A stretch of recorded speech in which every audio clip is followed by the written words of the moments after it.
to Dallas Personal Robotics Group's Robot Builders Night Virtual for Tuesday, May 7th.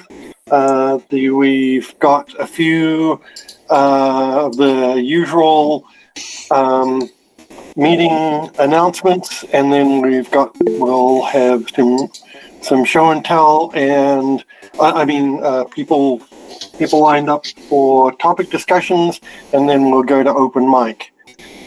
So just a reminder, the next monthly meeting will be May 25th at the Dallas Makerspace. It'll be Robo-Rama practice, so we'll have the courses set up. We'll have pizza for lunch. An update to this, the new email server now has 62 members migrated. It's going to be it's about time I started one-on-one emails to catch those who haven't responded, who haven't me to make sure they're actually receiving it. So it's going to be a next task coming up. And then the Robo-Rama itself will be June 1st. We've canceled the 5 spot, so it's quick trip, 2 classes, wheeled and non-wheeled, and 4-square and 6-can. And I've got an updated Discord invite here. Should be good for another week or 2, and I'll post it in the chat. For anyone who is watching this and hasn't joined the Discord server yet. But lots of good conversation going on the Discord server. I must say I feel very happy with the way that's been playing out in terms of it meeting the request for having a way for DPRG folks to communicate with one another. Okay, with that, I'm going to stop presenting, and Scott, you're up first. So, it won't let me share my screen. There's something you gotta enable over there, Paul? No, it shows your mic is enabled. You're not muted. Yeah, you should just be able to hit. Oh, there you go. There we go. I think it was Pilot Air. Well, I was trying to share the whole screen instead of a window. Mm-hmm. Apparently, it didn't like that. Yeah. So this is one of my latest robots here. I call it YAR for yet another robot. Yeah. And I think I've shown this before. I've been playing around with these ST micros, these ST32. This is an H7, so it's one of the upper end ones. I think it runs at like 700 megahertz. It's an animal, but I'm running both drives and both encoders and everything off of it. I kind of played with it as like a single solution. Yeah. So this is going to be one of my robot entries in Foursquare. The way. And then, so you'll notice here when I cut it loose, there's 2 little yellow pieces of tape here on the floor. That's where the wheels were centered when I started. So that was kind of my marker. And you'll see it. And this is running pure odometry with one of the Bosch B&O 55s for direction. Just running in what they call it, absolute mode, so the magnetometer's turned off. But as you'll see, it does. Wow. Pretty well. Wow. That's I don't know what the overall record is as far as distance, but my goal is to get it under a 1/4 inch. Well, I think the absolute best run was done that I know of in my time space was done by John Spindle at the science place, and I was going to say it was either 3/8 of an inch or 1/4 inch, something like that. Yeah. Gold star for Scott. So this is my quick trip run. You notice there's another yellow piece of tape on the floor there that the robot started at. And now I've got it set up to where instead of turning around, it actually comes backwards. And you notice it turned around right on top of the tape. That's impressive. So when I pick it up, you notice the tape is right where, so it came back to exactly where it started. You see, I think that's 2 gold stars. Mm-hmm. Yep. Scott, it seemed kind of slow. Are you going to speed it up at all? That's about 50% speed. Oh, I should hope so. I mean, if you're not approaching wheel slip, it's just not exciting. Well, you know, I was trying to get it to be more accurate because the more you speed it up, you know, the accuracy seems to go down a little bit. So, in the 4 corners is not about speed, right? It's about accuracy. Yes. So on the quick trip, except in a tie, I guess, but that's very unlikely to happen. so on Quick Trip, yeah, I have a whole different set of parameters that I load into it. You know, higher speed, you know, steeper transitions, steeper decels, that sort of thing. But not turning around, I think shaved at least a second off of it. So,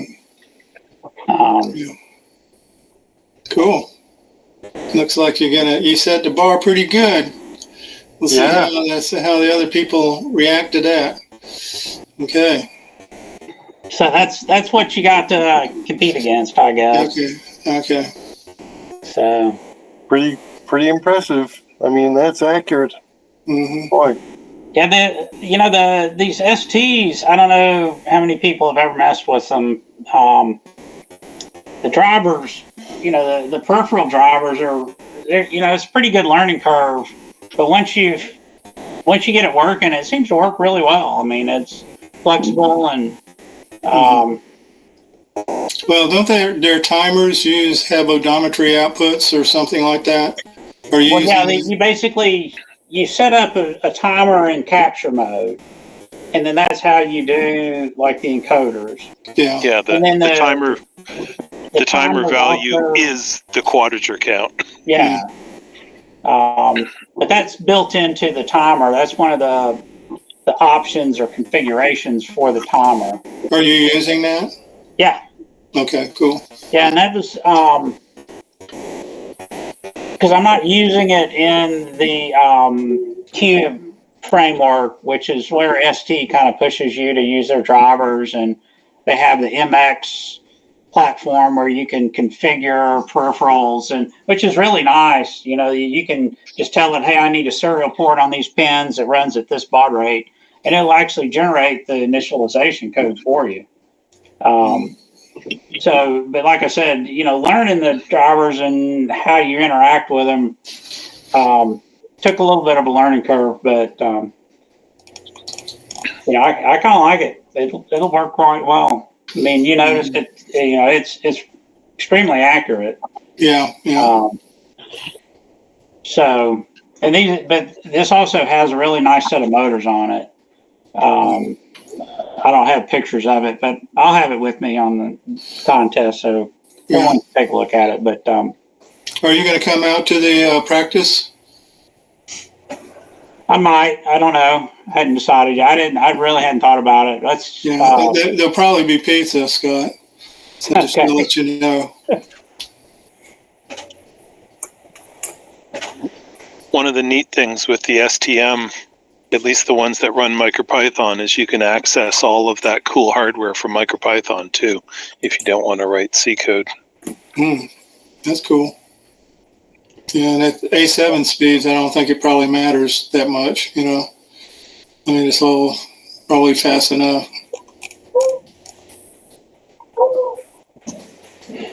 I have another robot I've been working on that runs off of BlackBerry, BlackBerry Blue, which has Oh, yeah. whole thing. You know, it's got the motor drivers, and everything already set up as far as hardware goes. Mm-hmm. So I don't You know mean how far I'll Beagle get on that one, but I'll probably have that one with me too.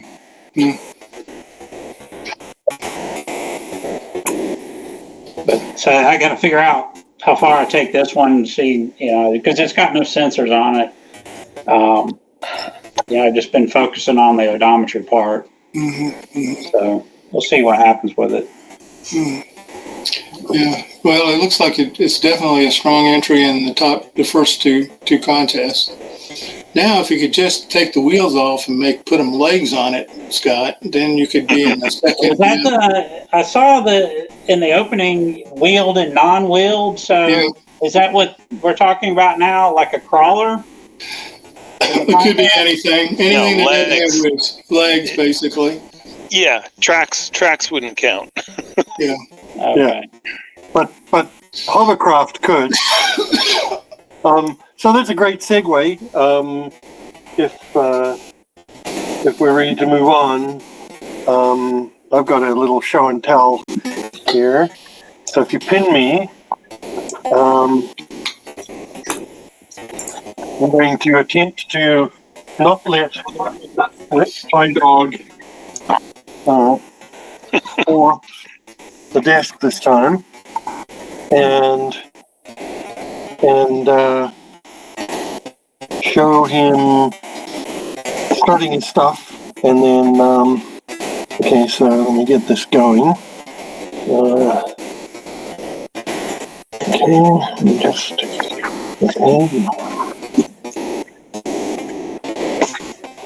hang on, it's not okay. So now he's ready for. He's just going to take a couple of steps. Okay, push the go button.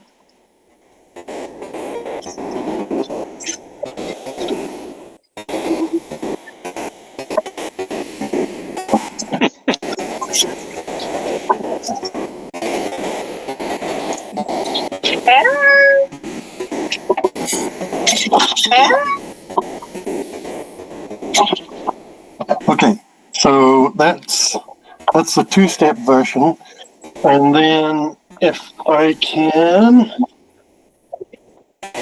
pick this back up and join on my phone real quick. Hope this works. We're going to find out. You got to have it dispatch some 3D printed dog turds, you know. It's what dogs do. Join. Let's see. Hopefully someone will let me in. How do I mute?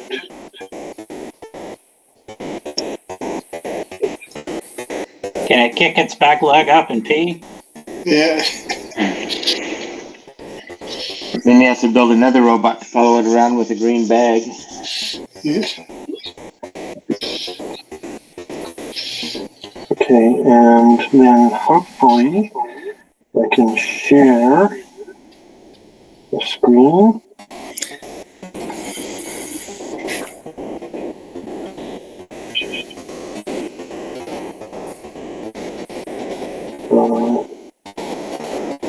Okay, let's see if this works.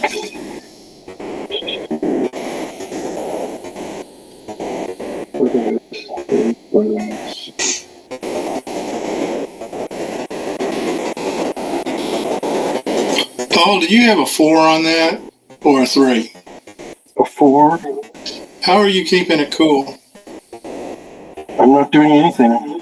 Okay. You just put the other shield right on top of it and went on, huh? Let's see, are you guys seeing? Oh, yeah. Yep. Okay, so this is Pie Dog doing Quick Trip. So the blue mark there is the beginning of the 12-foot section, and it's 4 feet wide. There's a marker showing the 4-foot wide section. Not too speedy. No, It's the not so quick trip. it's a slow trip. Well, this could be the quickest trip ever for legged robots. Mm-hmm. Yeah, so far. So the two longitudinal marks there are the 6-inch goal position. So it just fails to get inside of that.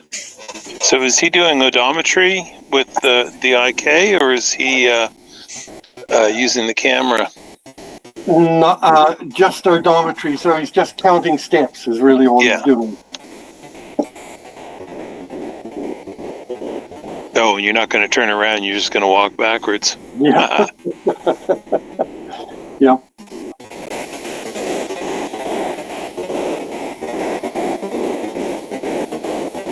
Right. So you're not using the IMU yet. Correct. So And I this can is still pretty. try This, and get this that is to work. this is still pretty good. This is just, counting steps and sending in a straight line. Hmm. Well, we know from experience that people who try to do that with wheel robots don't go in a straight line. Yeah, and he doesn't go in a straight line either. I was going to say, apparently PyDog doesn't either. Yeah, but that's still probably enough to get. You won't get the 2 points for being in the center, but you probably get the rest of them. Right. I don't know. Is he going out? I think he'd go out, so he'd. Okay, looks like Paul got one too. Okay. Do you get any points for dance moves at the end? I wish. Yeah. Okay. Let's see if I can get back and unshare this and let's see. Do you use a fixed stride length? Yes.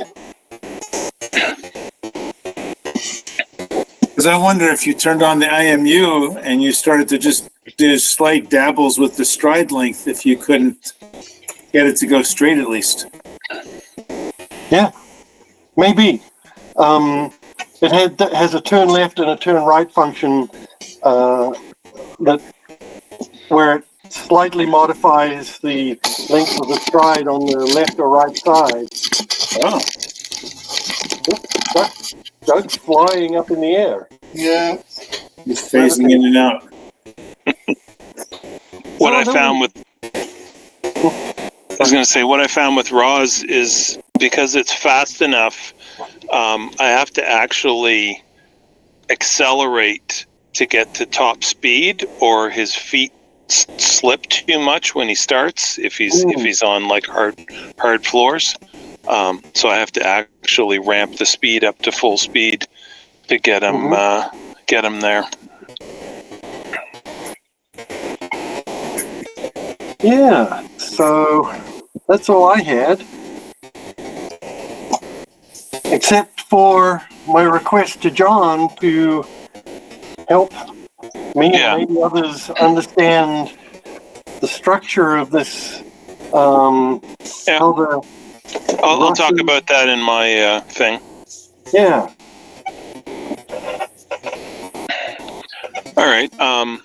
If you guys want to pin me, so you can see this, you can see Roz is sitting here on his stand, and I've got this guy hitting, and I'm going to push run, and then when I touch this, he starts walking, and if I pause it, he stops. So I have good two-way communication running. Do I have? Yeah, so 356. So yeah. This is a trotting gate, right, John? Yeah, it's you can see the heading down there near the bottom. It's changing as I rotate. That's from the 9-axis IMU in the head. I don't know if you guys can read that very well, but Yeah, it's good. That's very clear. so yeah. Oh, So is that the 9-axis IMU? Is that the BNO 055 or 0? No, this is one from Pesky Products on Tindy. Well, they're one of their custom. That guy did a custom one. He calls it the Ultimate Sensor Fusion something or other. I'll post a link to it in the chat. But yeah, it's a neat. Let me see here. Pesky Products IMU. It's an MPU 9250, but he's got a special processor on the board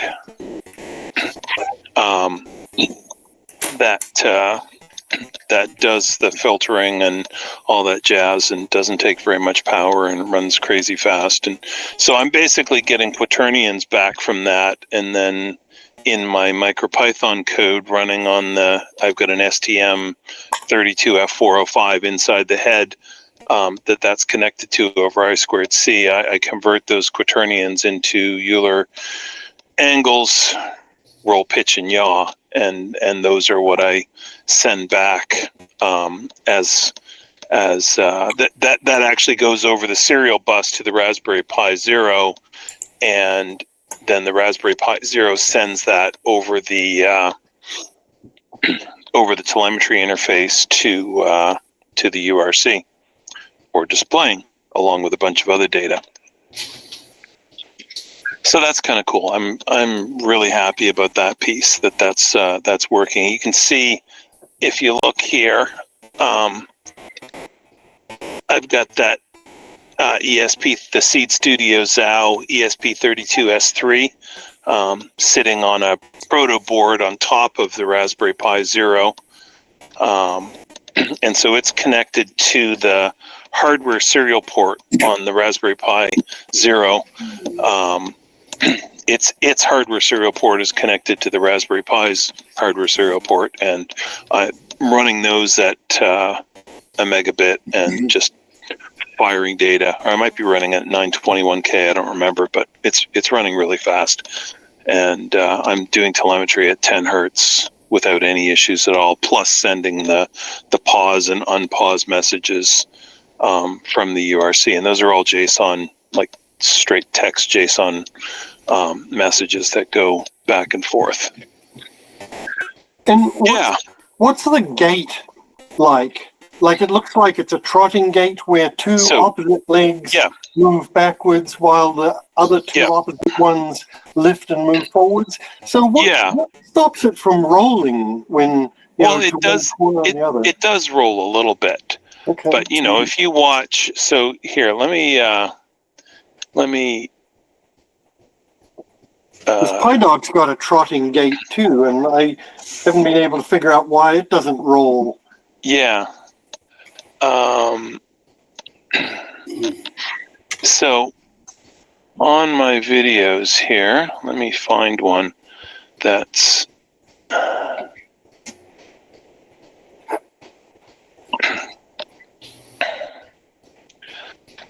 so that's, if you guys can see that clearly, that's a slow version of the walk, and you can see the foot does the arc back and forth because this robot has 3 servos per leg. So it does, but when it's going fast, that doesn't matter as much. That whole thing. So, if you look at this video with it running, when it starts walking,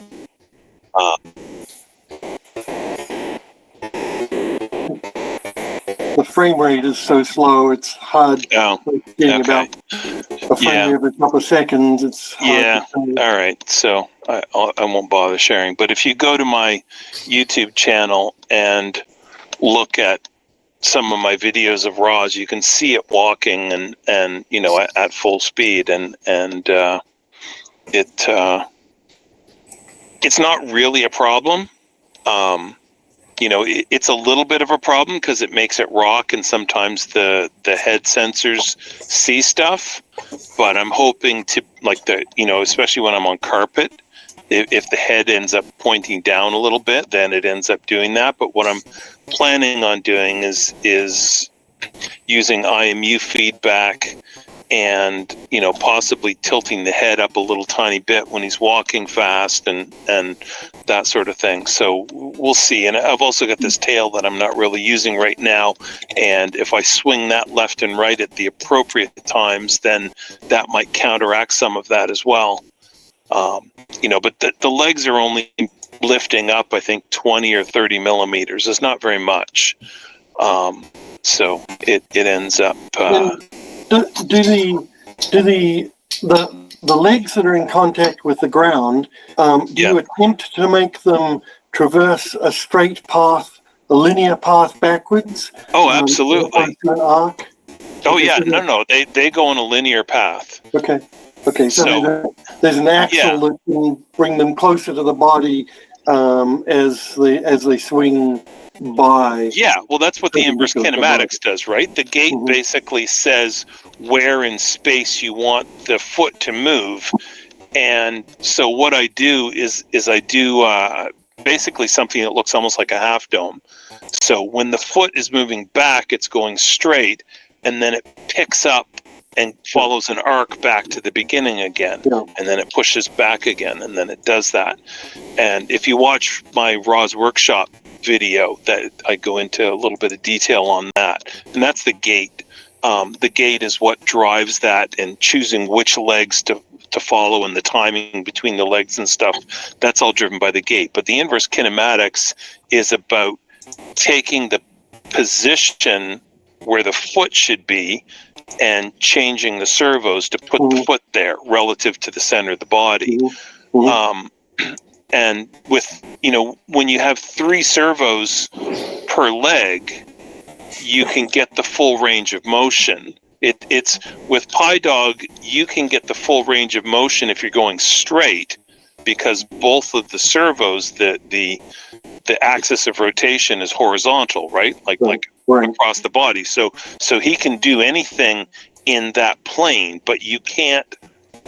In order to turn, you have to, with only 2 servos, you have to kind of slide things around. Whereas Roz, when he turns, he can actually rotate as he turns, because one of the axes is the servo axis is vertical, and so he can literally rotate on the spot, like just sit there without slipping at all.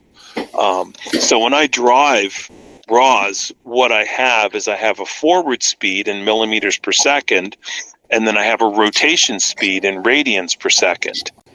And I can combine those so that he can turn while he's walking, or I can set the forward speed to 0 and he'll rotate on the spot. And once I get this thing working with Quick Trip, hopefully in the next couple weeks, then you'll see a lot more of that, because I am going to turn around when I get to the end, because I'm hopefully, and I don't know if I'll get to the point of using the camera, but we'll see. But he's going to walk forward, out, and back. But Roz is really fast. Quite a fast walker. So, okay, so you wanted to figure out about how this stuff works. Let me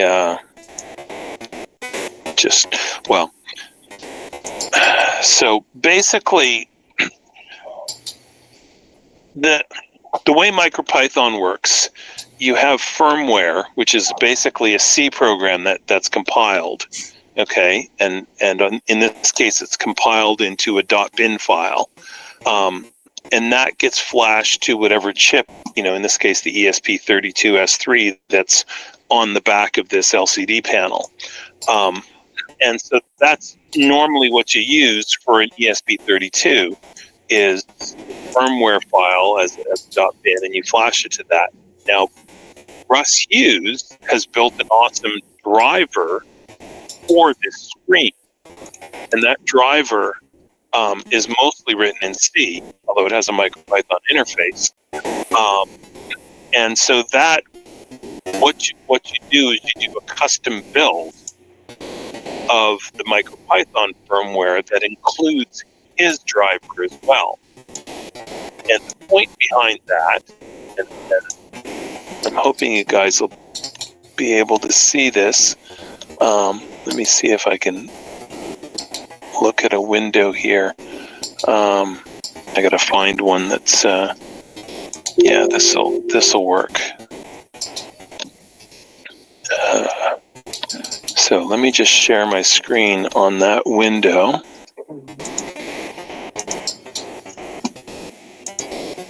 So you guys can see that, right? Yeah.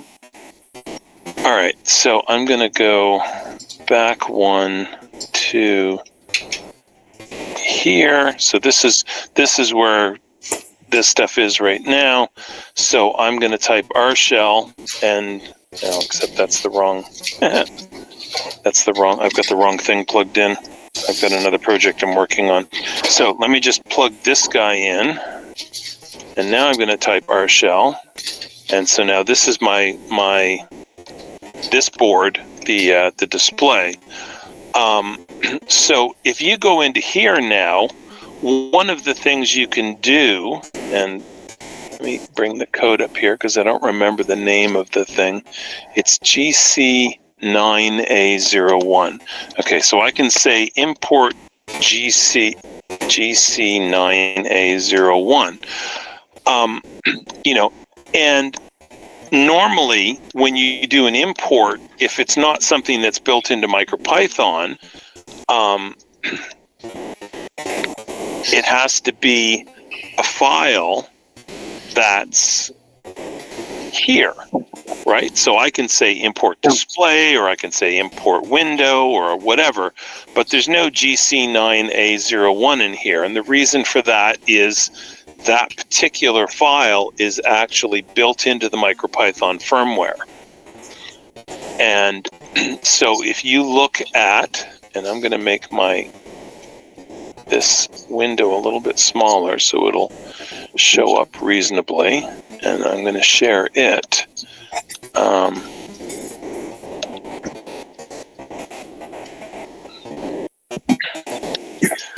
So if you look at display.py as an example, it says import GC9A01. So that's Russ Hughes' library. And I'm basically providing a really simple front end to it that, I make an SPI interface with the right pins, and then I connect it, and then I create a screen object, which is an instance of his display thing with that SPI interface and the appropriate information. And then I can call any of his functions. I can say self-screen init, self-screen clear screen, well, self-clear screen, which does self-screen fill, color background. And there's a bunch of things you can do, or you can just ask the display for its screen, and that gives you the object that Russ Hughes created, which you can then send commands to draw rectangles and text and all kinds of stuff. So the reason, okay, this makes sense.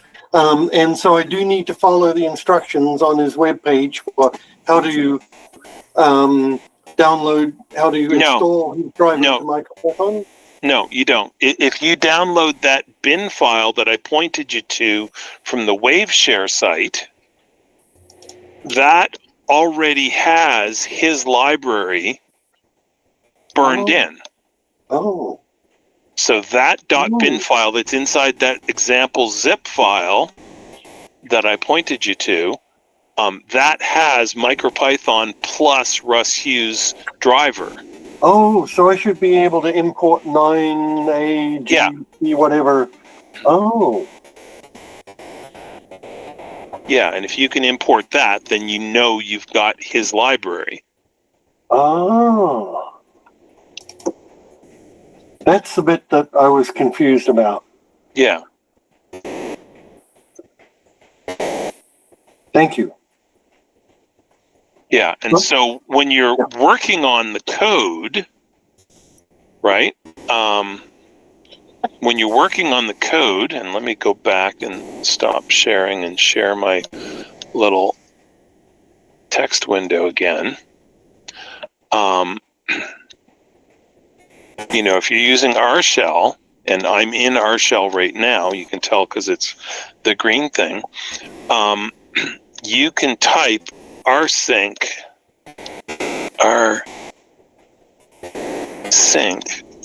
dot/pyboard, and so what this will do is it will copy any file that you've changed in that folder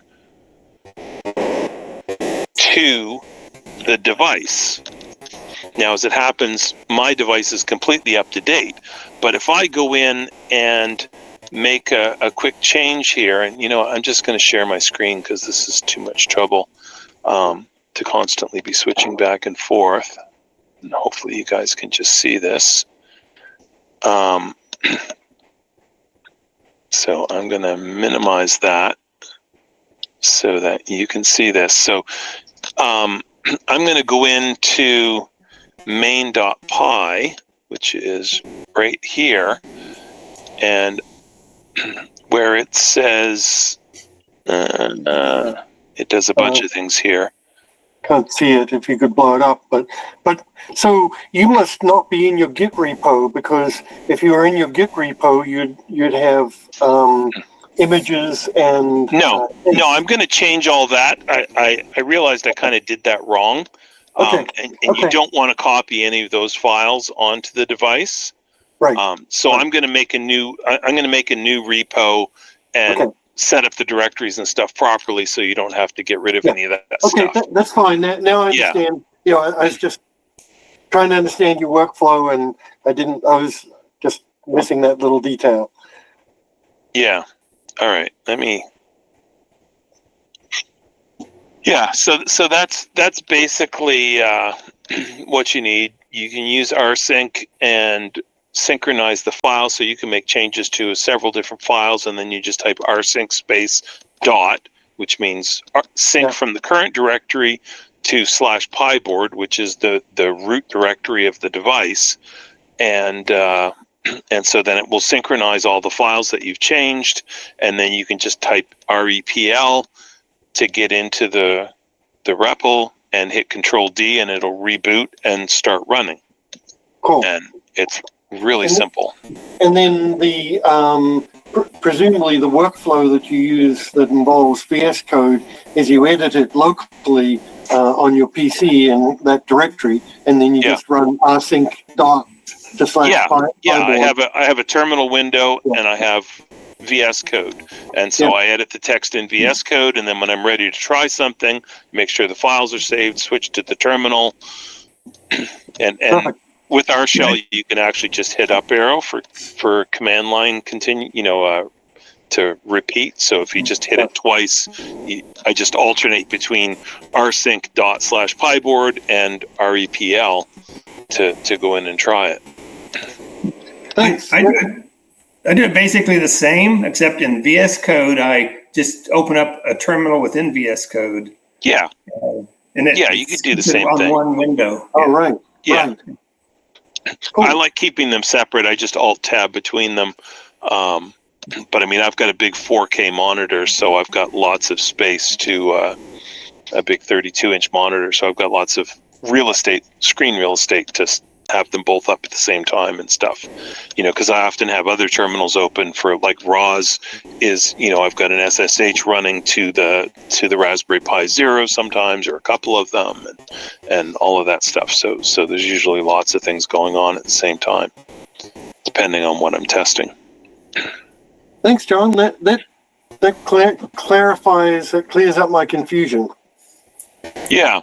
Now the only thing, have you got that running right now, Paul? Yeah, I've got it plugged in. I'm just trying to get R shell to connect to it, and I'm not quite sure why. Okay, so type rshell-l.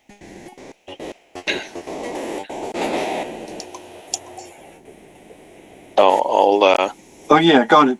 Yeah, yeah. Oh, that's right. I need the minus. you need P the dash thing. P with that. Now you can go in and modify our shell so it will automatically find that, which is what I've done for mine.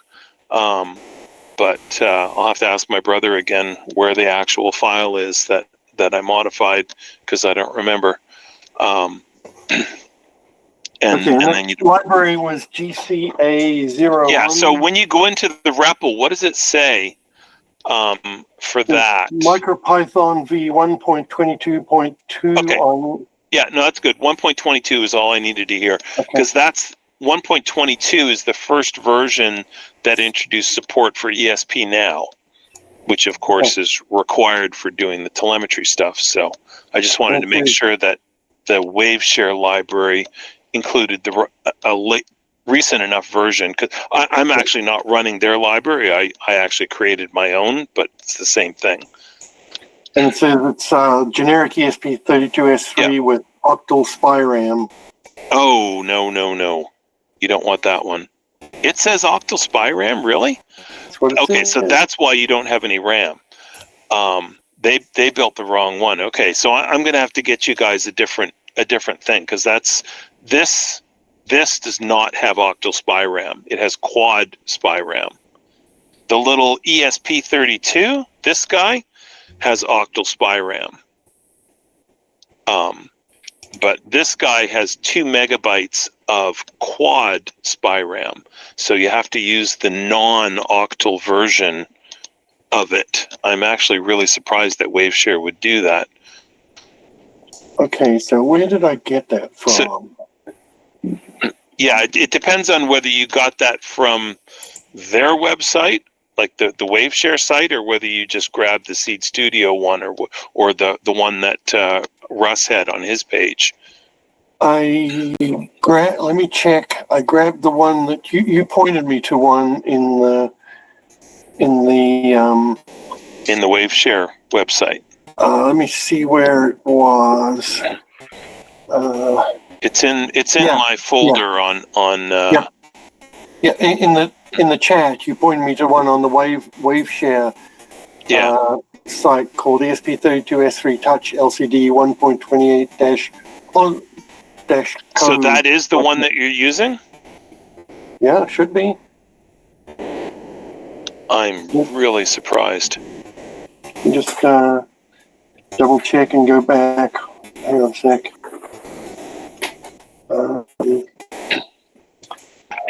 Yeah, because that's one of the things that's been really weird about this device, is it doesn't have octal SPI-RAM, so it's you can't use the default octal SPI-RAM image.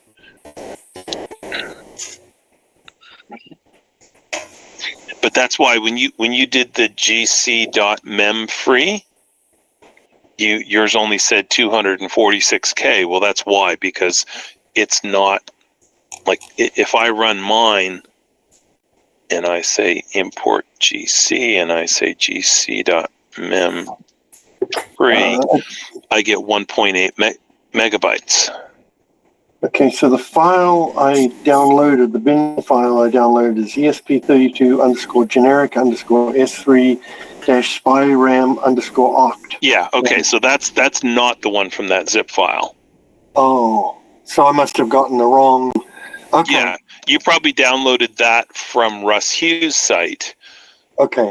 And because his driver works on all kinds of different LCD panels, not just, or all kinds of different chips that are connected to this LCD panel.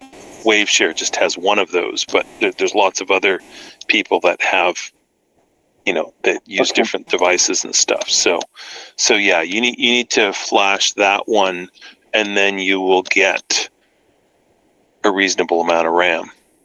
I mean, I don't think it's going to matter one way or the other. This thing doesn't use that much memory anyway, but you should probably set it up so that you've got the full amount. Right.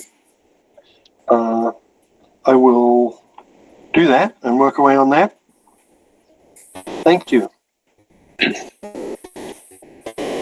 Quick question, John. When I Google R shell, it gets me to some Dave Highlands. Is that your brother? It is. Okay.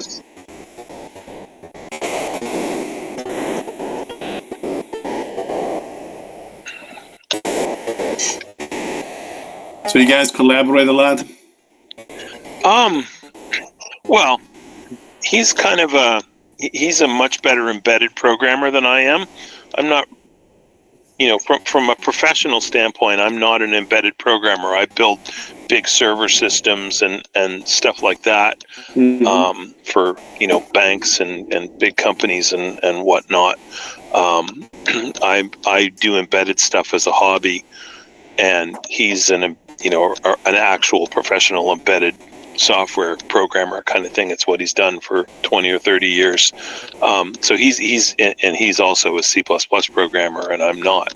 So he writes a lot of tools that are really useful to a lot of people, and I use a lot of his stuff, because he's much better at it than I am. When I build my robots and whatnot, he's got all kinds of little MicroPython libraries for, like the quadrature encoder that whoever, I forget who it was showing that earlier, with the STM thing. My brother wrote a MicroPython library that lets you basically just say, here's the A pin, here's the B pin, here's the timer, go for it, kind of thing. So it's he writes lots of little utilities like that. I mean, he builds robots occasionally, but it's been a long time since he's built an actual robot. Okay. But yes, we do collaborate on a lot of stuff.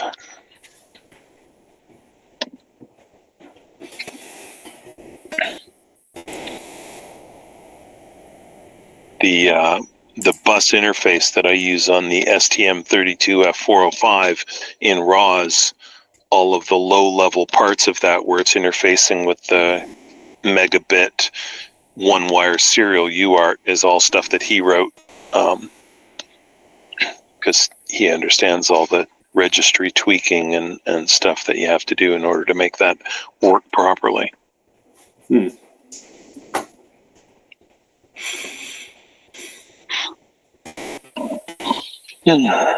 So I think that's everything for me. I'm going to try and get RAWs to work,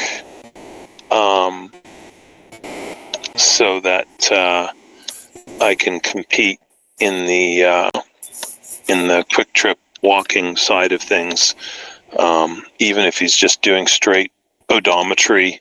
Although I've got the IMU, so I can use that for heading and stuff. I mean, I do have a camera that's hooked up to the Raspberry Pi Zero, but I haven't written any code for it. So we'll see. We'll see what happens. But in that zip file that you yeah, you just want the bin that's in the root level. The .bin file that's in the root level. There's a bin file called S3-touch-ltd-1.28-mpy.bin. Yep, that's the one. Okay, and then I just flash that with ESP tool. Yeah. Yeah. So, and then I'll want to hear from you about which version of MicroPython it's using. Okay. I'm not sure exactly what version they are using. If they're not using 1.22 or later, then let me know, and I'll get you a bin file, the one that I built, that works with both his stuff and ESP Now. Okay. But I mean, Mike, you've gotten ESP Now working, right? And Oh, yes. and Doug has, and you're using the WaveShare one? Oh, I can't remember now. I've tried so many. I was doing a lot of changes, but I found one that worked. Yes. The one I'm using is the WaveShare one. Okay. So it's probably got the right version then.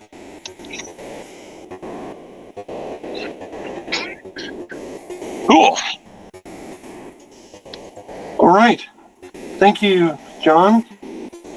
I think Tom C. was up next.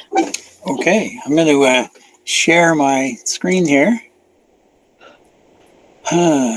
Somewhere. Window. Have a look at that. Okay, that has shared okay. Couple of things. First of all, this is a bit of reassurance for Pat, who's probably wondering how well prepared I'll be for our Northern Robothon. But mostly it's about a fascinating problem and fix I found in my cheap wheel sensors that you may have heard of before. This photo is a picture of the current state of my robot as of today. I've added 3 different kinds of simple distance sensors to the front, which are working reasonably well, considering I haven't done anything to tune them yet. They mostly agree. They're within a centimeter or 2 of each other, sitting up on this piece of wood in the front. I've got some very nice display screens written and working to show to monitor the performance and debug the performance of various functions that I've built into this thing so far. And I have restructured the motor subsystem with the arbitrator front end for the subsumption process because it was turning into a bit of a nightmare. And it's working much better than it was. But this is mostly about what's going on down here with these wheel sensors stuck on the backs of these yellow gearboxes. You may recall several months ago, I talked about the really bad noise problems that I was having coming out of the comparators that are on these things, the LM393s. Doug provided me with some insight from his past experience with them about the fact that the doggone things oscillate and you fix them with a capacitor. So I did that and I thought all my problems had gone away. But I'm now at the point where I'm starting to look hard at odometry and wheel measurements. And Scott, I am envious of what you demonstrated today. That is my goal for the next week or 2, is to get to the point where you are now or somewhere close to it, because I'm not near it yet. Hence some work today. These wheel sensors are very cheap, simple, line-of-sight optical sensors, wheels without a whole lot of holes in them, gearboxes with a lot of slop in them, but nonetheless, they appeared to be working. But when I started to look at them seriously, I noticed I'm still getting the odd, very rare glitch. If you look at this vertical column labeled velocity 2, this is some additional diagnostic print lines that I have added to the encoder subsystem to find out what's going on.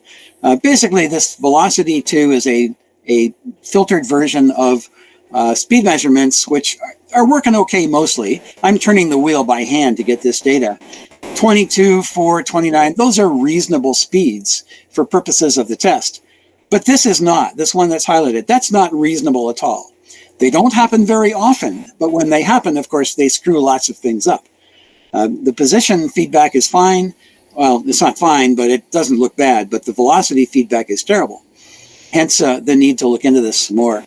What's delta U, delta, the left column, delta U0? John, not really important, but basically it's the elapsed time between pulses measured in a less than perfect way. That's why you'll see this 360. That was the clue, right? Mm-hmm. As to the fact that there's something extra getting in here. Some of the other stuff is not that important. I measure velocities in 2 different ways. There's a fixed elapsed time, and there's time between interrupts. The time between interrupts is velocity 2. That's the one I'm actually using because these doggone encoders are so bad. This one at least gives me reasonable numbers which can be corrected at low speeds by velocity 1. But those are details of how I'm attempting to calculate speed. What's this running on? What's this running on? Yeah, what microcontroller are you using? Oh, this is an Arduino Uno. Oh. Very simple stuff. It's getting very full, but we'll make it all fit. There's a lot in there, but I'm mostly done. So, okay, so this is the problem I've got. And as John pointed out, the delta U is one of the clues. This extremely high velocity, which screws up lots of stuff, is also another problem. You don't see the problem in the position feedback directly. It's just a small error, but velocity screws up lots of stuff. So I stuck the sensor on my scope, my digital scope, and this is what I see coming out of the LM393. That is not cool at all. That's about a 10 microsecond per division sample. There's multiple paths here because the scope is simply accumulating passes to show me what's happening. Clearly, the oscillation that these 393s are known for is still happening to some degree, but only rarely produces multiple interrupts within one cycle. So that still wasn't very cool. This is the schematic of those simple little LM393 circuits. There's there's the IR sensor on the left-hand side. There's a reference voltage for the comparator, and then there's the comparator output, which goes to the Arduino. Now, back when Doug was giving me advice and I was looking at some other stuff, I added this capacitor down here called new number 1. These things, when you buy them, have no capacitors in them. At least mine have no capacitors at all. No filters of any sort. Really kind of crappy design when you look at the details. So I added new number 1, and that seemed to make just about everything go away. And reading through some of the forums by people who use this comparator, that's a very common fix for these things. But that fix wasn't enough. So after looking some more and experimenting a bit, I added filter capacitors on the incoming 5-volt power supply, and I added a filter capacitor on the reference voltage. This is simply the halfway point between two 10K resistors. So it's a 2.5 volt threshold. Although I don't show it here, I also verified that a 2.5 volt threshold is a good place to be in terms of the signal coming from the IR transistor. After implementing these changes, I get this waveform. This is 500 nanoseconds per division on the horizontal axis. So this is pretty much letter perfect. When you look at the spec sheet for an LM393, they don't actually go much faster than that. So I think a whole lot of things got fixed when I added those capacitors. And at this point, I'm saying I haven't seen any more of the discrepancies in the waveforms that I've looked at, although this is only 3 or 4 days old. But I just thought that was sort of a lesson to the wise. If you don't have filter capacitors in stuff, especially stuff near motors, it's a really good idea to add them.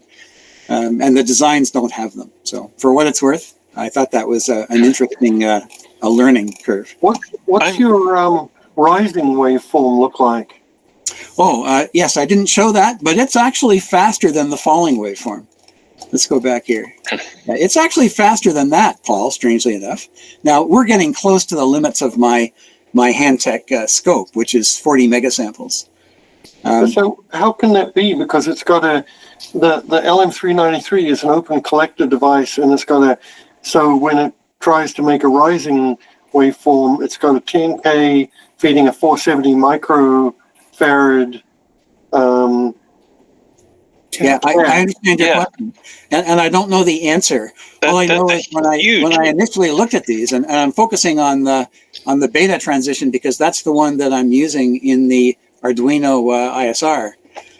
But when I looked at the whole waveform, I can see the falling edge on the beta side, but the alpha side looks sharper. Now, I didn't measure it. I didn't look at it closely.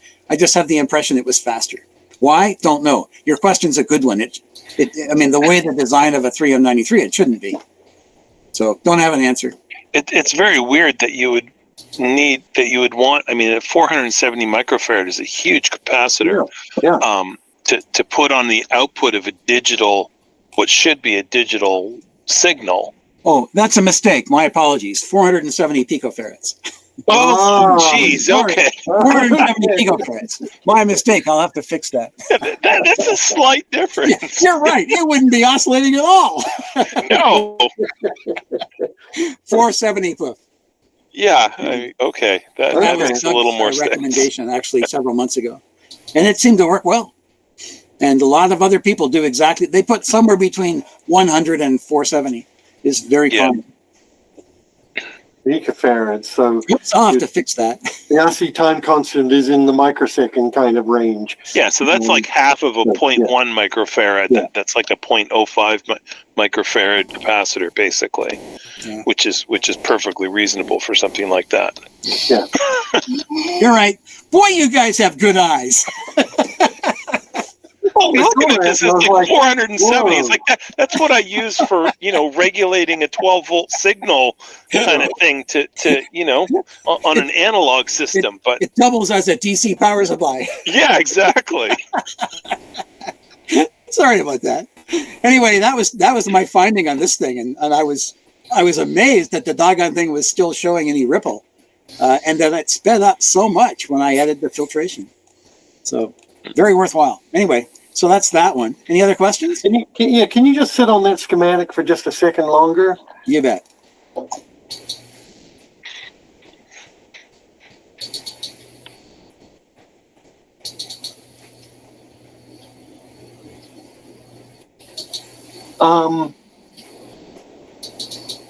Gosh, it's been a long time since I did a comparator, but at least when you use the op amp in this kind of schematic, you often have a positive feedback to give it a bit of hysteresis. Hysteresis, yeah. And that would have been my next modification, but that would have been a whole lot messier given where I'm trying to build this thing. What you're looking at is what was delivered. When you buy these things, that's what you get. There's no hysteresis in them. But that would have been my next step. But it looks like I don't have to. Well, the 393, isn't that the open collector one? Yes, it is. Well, so you got a simple RC time constant on the output. Yeah. The other choice, if I was going to rebuild it, is to use a better comparator. This is about the cheapest comparator you can buy. I mean, shoot, if I remember right, I designed those into circuits when I did military stuff in the mid 80s. It's definitely an old part, but still useful. Oh yeah. But you wouldn't turn your nose up at a 555, would you? No, I wouldn't turn my nose up at any of them. Old doesn't make it bad.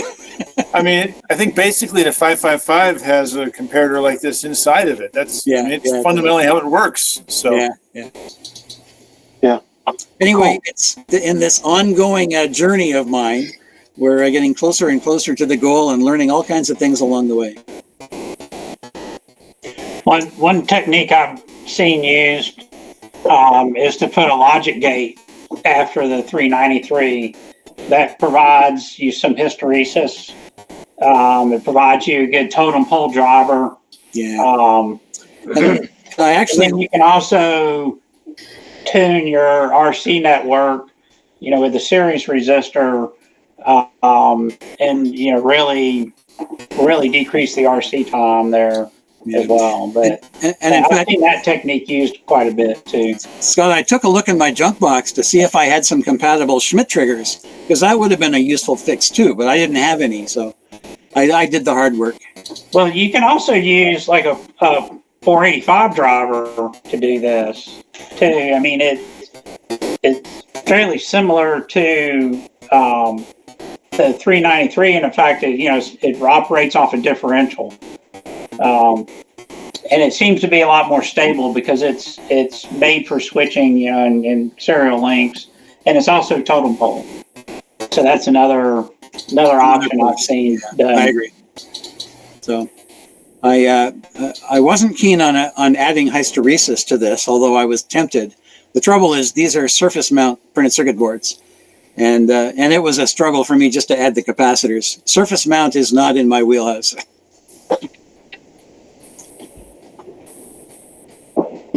Yeah, but you just can't get away from it these days, though. Well, I'm gonna have to go there someday.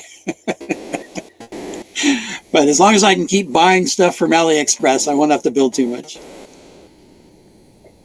Cool. Well, thanks for sharing that, Tom, and letting us critique your circuits. Thank you very much. Well, all of the input is good. So, well, the other comment I would say about your chart there, if you want to go back to it, it looks like you've got rollover there, right? Because you've got your count, your delta U 0, right? You're rolling over there. Is that 16-bit? Yeah, the delta U 0 is just the difference between the sampled Arduino micros value at the previous interrupt and at the current interrupt. So you're it's in accounting microseconds between interrupts.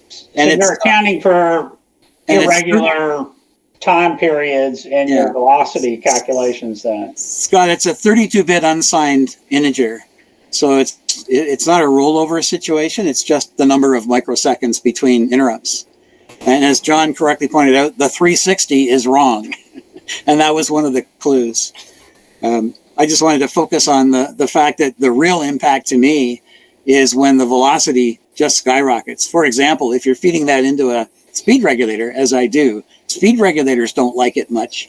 And it's used in some other computations as well. So it was a mess. I have already started on another robot with much, much better position feedback, but there's no way I can have it ready for June the 1st. Right, Pat? Yeah, that's the same problem I'm having. June 1st. I'm really working hard at this. Unfortunately, spring has arrived and I have yard work to do too. Yeah, yesterday and today did that. And yeah. Today we're trying to work on robots and going down the rabbit hole of Docker and some other stuff while I'm working. Yeah. Well, I'm trying to keep this simple for purposes of this deadline, so we'll see where it all turns out.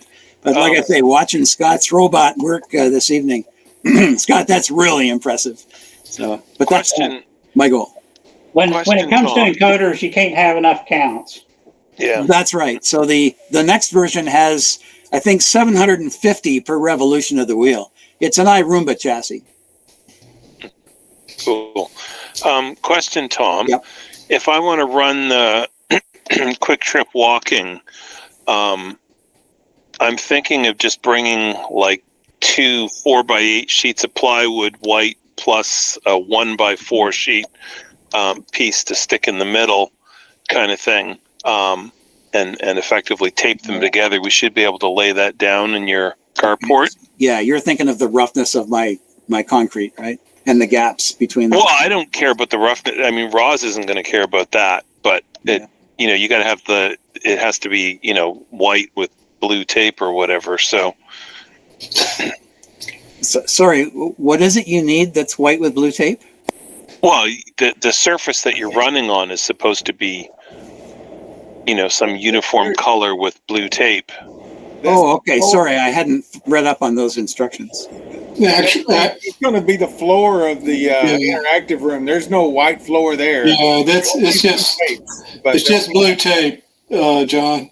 Okay. All you need is blue tape. So I could just lay down blue tape on top of concrete or whatever, and that'll be fine. Yeah. Yeah. You saw the pictures I sent, John, of my car. Yeah. Yeah. So it would be like that. Just I'll make sure it's clean. That's all. Yeah. If you have like a 3/4 inch gap or something like that, you might want to. That might cause you to want to fill it in or do something. But Roz isn't going to care about that. Yeah. Okay, cool. Well, Roz is a big robot. Yeah. So anyway, sounds cool. I can't wait to see your guys when you're going to broadcast it, right? Are you going to broadcast it live, or are we, Pat? That's our plan. That's why I was asking if you had Wi-Fi available so we can stream. Absolutely. Yep. And we'll stream and live with you guys. Wow, that sounds great. I can't wait. It's going to be neat. We'll stream our successes or failures, as the case may be. Yeah, I know how it is.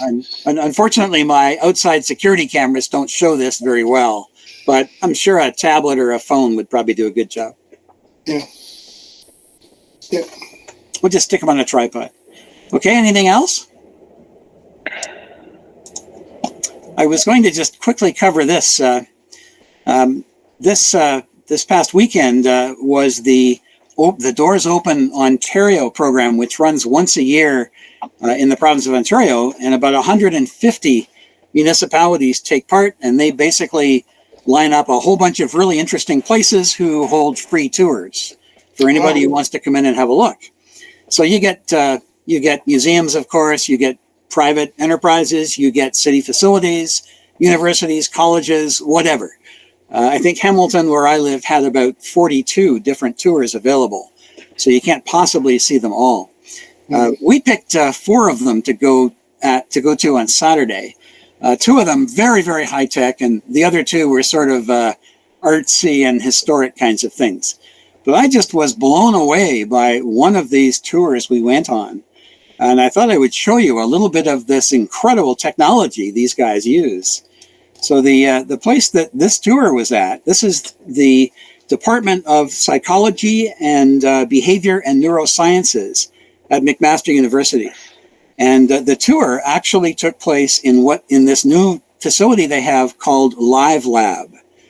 Live Lab is the gray and white structures on the front of this building. The building, the red brick part of the building, actually was where I took my Psychology 101 courses 55 years ago. So the building's really old. But they added the upper structures, the gray and white structures, about 10 years ago as a massive expansion of the research work they were doing in neurosciences and music, among other things, music and dance. The research lab they added is about 12,000 square feet. And inside that one of the labs is this. This is a laboratory. It's a 106-seat concert theater, and it is completely suspended within the new structure they built on top of the old building.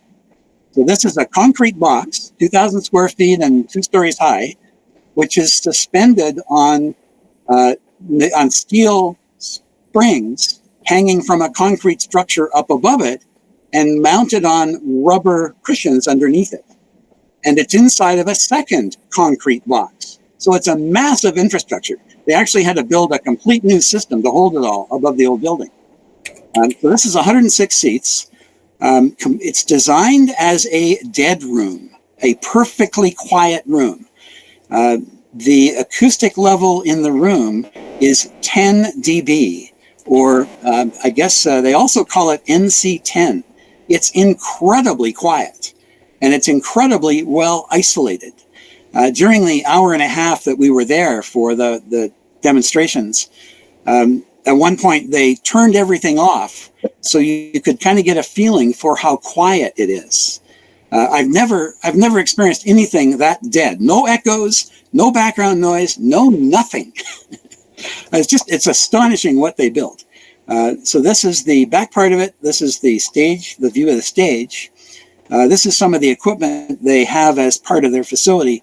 This little thing on the left is a Yamaha Lavalier grand piano. It's a completely instrumented, computerized grand piano, which Yamaha donated as part of their in-kind service in-kind sponsorship to this development facility. I'm not going to talk about that, although they did demonstrate it during the time we were there. What's important here is not only is this thing a completely dead room, but it contains a speaker system which has about 75 speakers, 28 feedback microphones, and a computerized and hardware-based room processing system to make the room sound like anything they want it to sound like. Part of what made this interesting is right next door to the psychology building where they built this is the McMaster University Medical Center complex, complete with its air ambulance heliport right outside. So part of what they had to do was build this thing so they could never hear the helicopters. They succeeded very, very well. You can't hear anything when you're inside this room. So this is the experimental lab, which is a concert theater in which they can conduct large-scale experiments. When they're conducting them, they do things like put a bunch of artists up on the stage, in this case, a musical group. And if you look closely, you'll see these guys are all wearing close-fitting helmets. Those helmets are collecting EEG information, EMG information, a lot of physiology-based information. They can collect 72 channels from up to 5 performers, all in real time on stage, and gather enormous amounts of information. And I'm not a neuroscientist, so I don't know much about what they do with this stuff, but they can gather enormous amounts of stuff in real time. You can see some of it displayed on this screen that they have at the back of the stage. This is a 9 by 12 foot computer display. That's a special display itself because normal flat screens are noisy. So they had to buy a special large flat screen that didn't make any noise. So they can equip performers to do a lot of information gathering in the process of their performance to find out what's happening for all kinds of experiments. Not only that, they can instrument the audience the same way. So they can instrument up to 32 audience participants with large amounts of EEG class information, all collected simultaneously and in real time as part of whatever experiment they happen to be working with. This, incidentally, is the only facility of its sort in the world. So it's in big demand from researchers all over the world, doing all kinds of things. So they can collect EEG, EMG, GSR, physiology. Anybody know what all that stuff means? You can go to their website. They have a lot more data on it there. Up to 32 audience members, up to 4 performers, all simultaneously. It's distributed in a number of different ways and all in real time. Most of it wireless. The stage performers are wired. The audience members are all wireless. So that's the EEG and the physiologic, the brain type monitoring. At the same time, they can do motion sensing. So this shows everyone in the audience wearing motion sensing equipment. And the room is equipped with 26 infrared motion tracking cameras in order to track not only what the audience is doing, but also what the performers are doing. This happens to be an example of using the display to show some of the feedback from the audience as they react to what a performer on stage is doing. They can also instrument the performers to do a wide variety of other experiments. This one is showing, if you've seen movie stuff, this is classic motion tracking. So they can do a lot more detailed motion tracking as well in the course of what they're doing. They do a whole lot more stuff here. They just blew us away in the hour and a half that they presented the various aspects of what's happening here. Extremely interesting technology, extremely interesting research, I guess, if you're a neuroscientist or a behavioral psychologist, but just an astonishing piece of equipment. Our taxpayer dollars at work, I guess. Thoughts, questions? Have you seen that? Have you seen? There was a thing going around about how the megasphere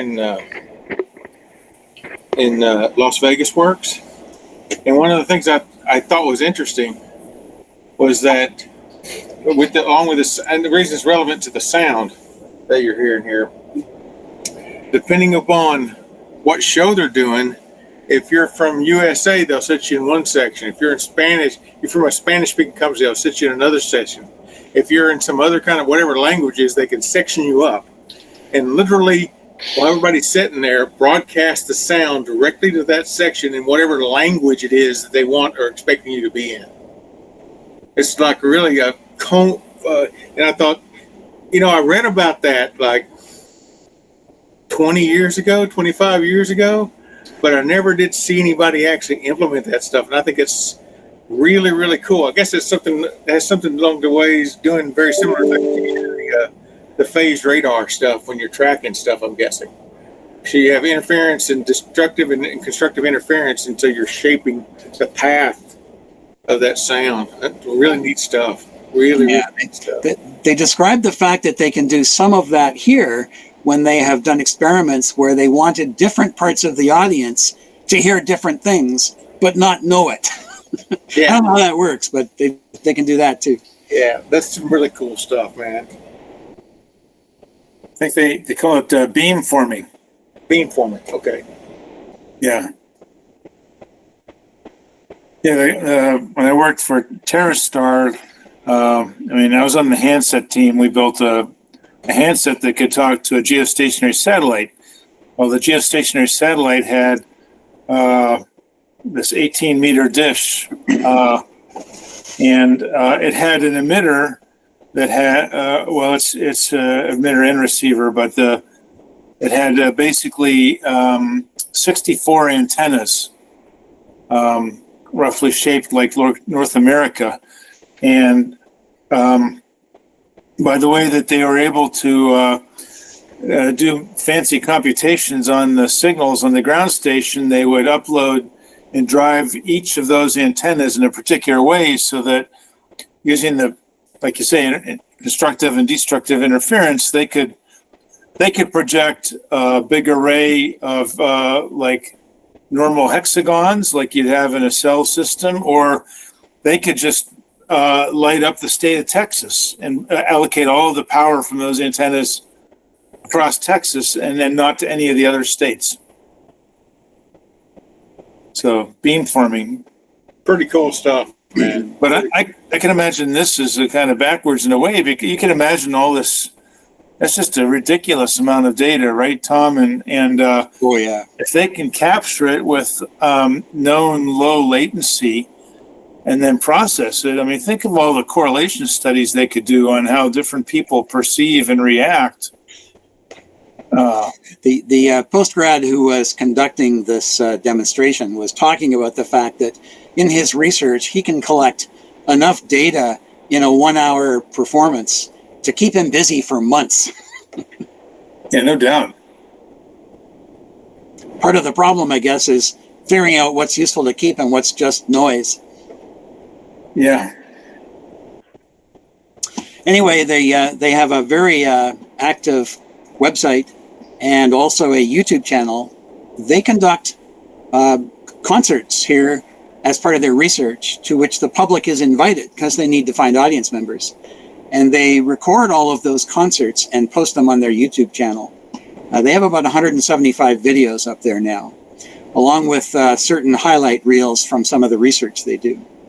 Extremely interesting. It's a rabbit hole that's too easy to go down. So, there's a lot more detail on their technology on their website as well. I just gathered some of the highlights here.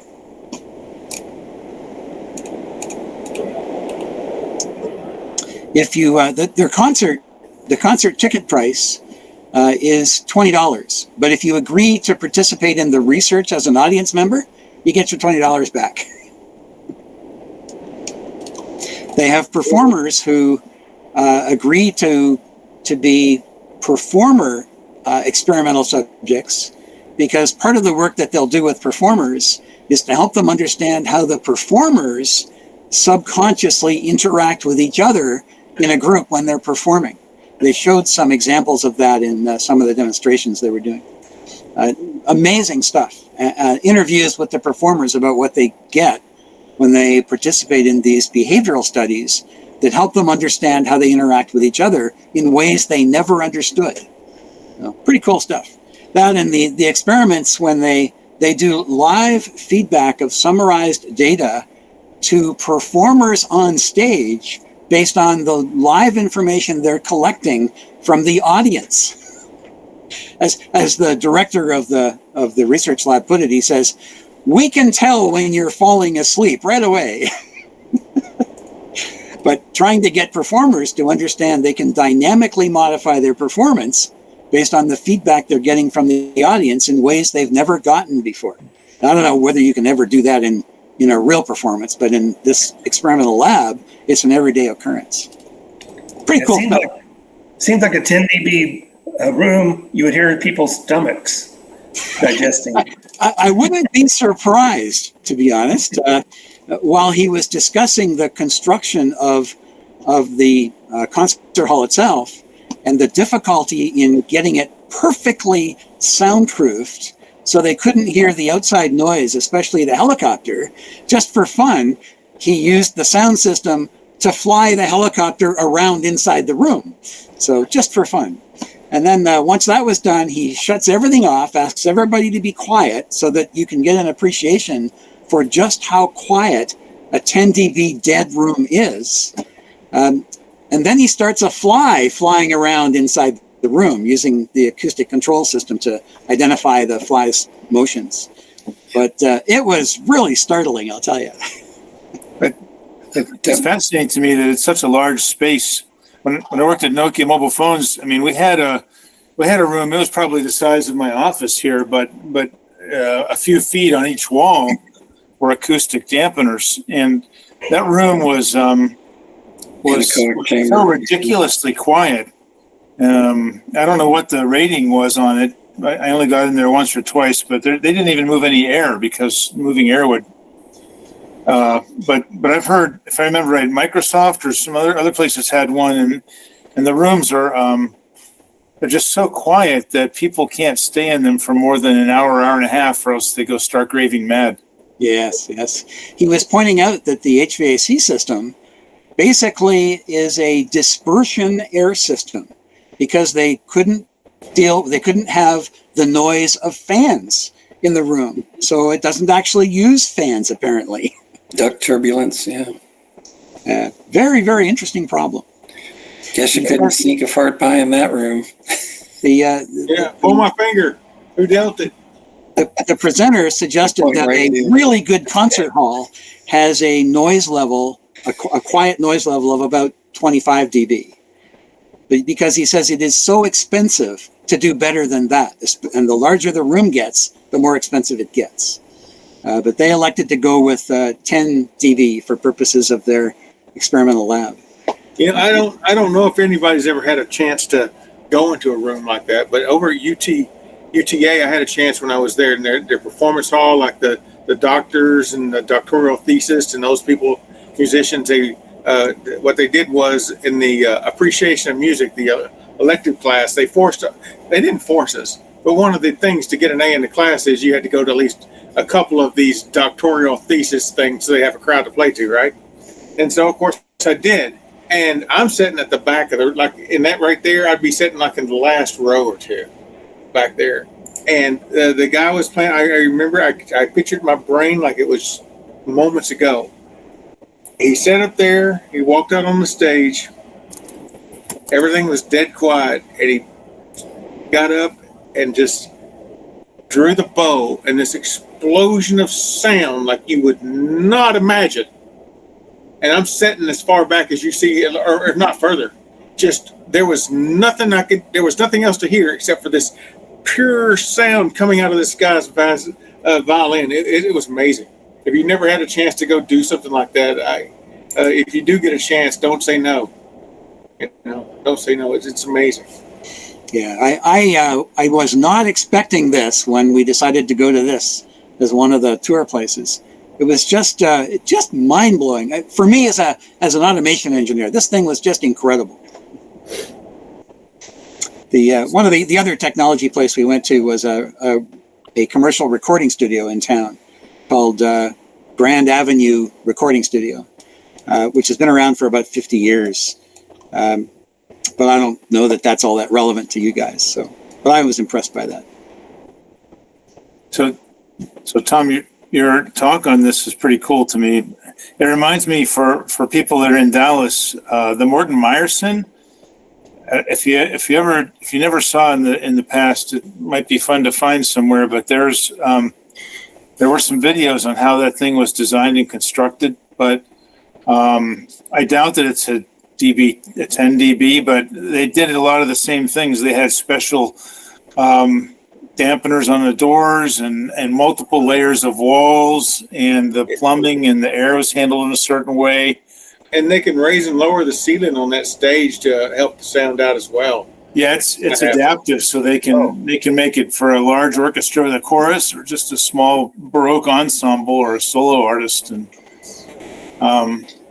another interesting thing was to me that it's just a beautiful space, and when you get in there, it's huge. I don't know how many seats, 1,000 or so, but it must be at least. But all of the paneling in the Morton Meyerson came from a single tree.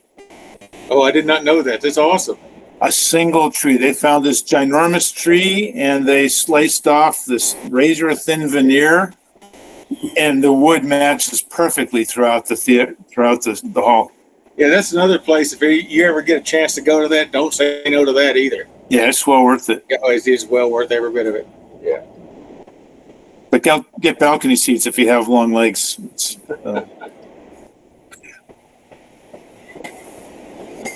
It's funny, every now and then I got some videos flying around, where what they'll do is they'll have an evening at the Meyerson, and it usually will have some kind of headliner thing.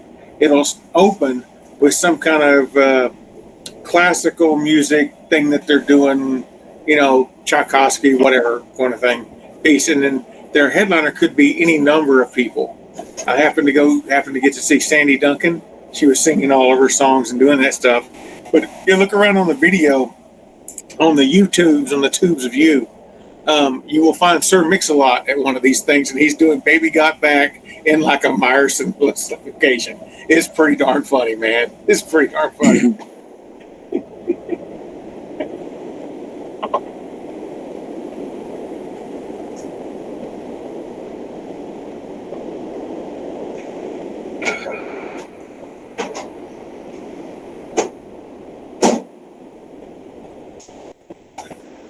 I have some inputs if the list is finished.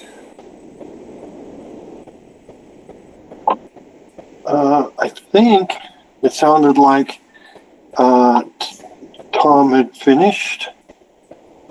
I am, yes. Doug, you're muted.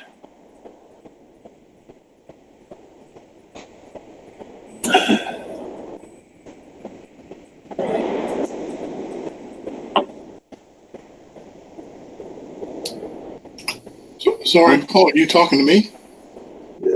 So Doug Dodgem is talking, but he's muted. Oh, okay, I got you. Sorry, I was mumbling to myself. I'm programming here. I didn't mean to be talking to you guys. Okay. Of course, you talk to yourself. Sometimes you got to speak to an expert, right?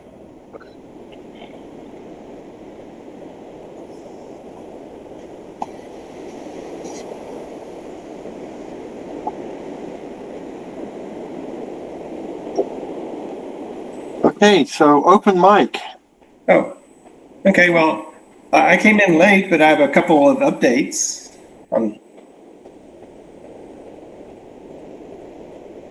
Shoot. Okay. Well, I have my fashion accessory. Oh, yeah. Yeah. It has a fancy rubber band strap. Yeah, it's great. And like John, I have it controlling my robot.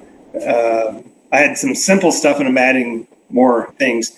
And I updated my code to have the my home arena and my home size courses, and also the DPRG size stuff. So I can switch between the different, 6 stuff and the home and the DPRG on here.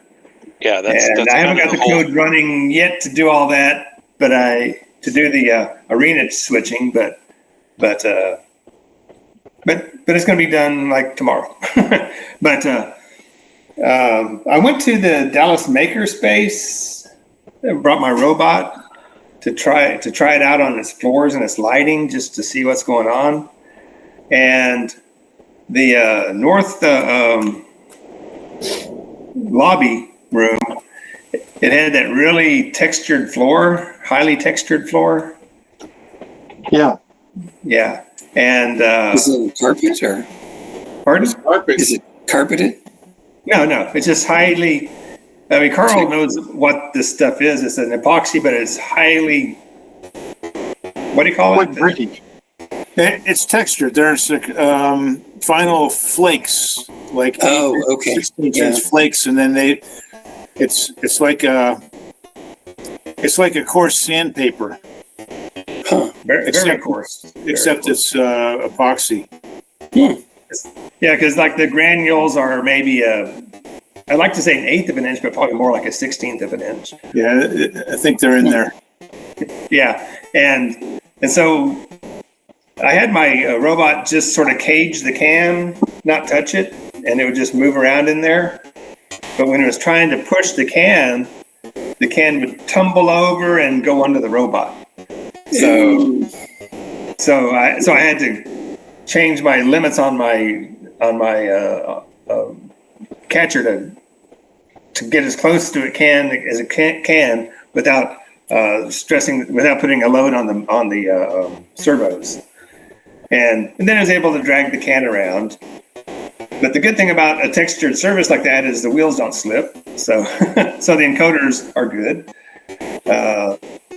So it did a pretty good job, and the lighting there is a lot better than the lighting in my room, in my office. My office, I have a really slick or shiny floor, and so when I'm seeing the cans with the blob detection, it actually sees the can twice as high. It sees the can plus the reflection, and that screws up everything. So at the makerspace, their floors weren't shiny like that, and it had and it could see the cans really well. So that was good. So basically, that was my thing. It's like, okay, it's really rough, so make sure that your grippers are really good to move the cans around. Otherwise, they'll be drug under the robot, and well, that's not good. Yeah, they'll tip over. So I don't know if anybody ever saw one of Ron Grant's robots. He actually had a servo in the back that would push down in the back push up in the back. So push the front down, and then he would close the claw on it, and then revert it back to almost a flat position. So it actually lifted the can off the ground. The only other thing that I think you can do is if you can print Ninja Flex on the on the inside of your claw, have it kind of do the same thing. It would touch the can and actually push it up as the claw closed.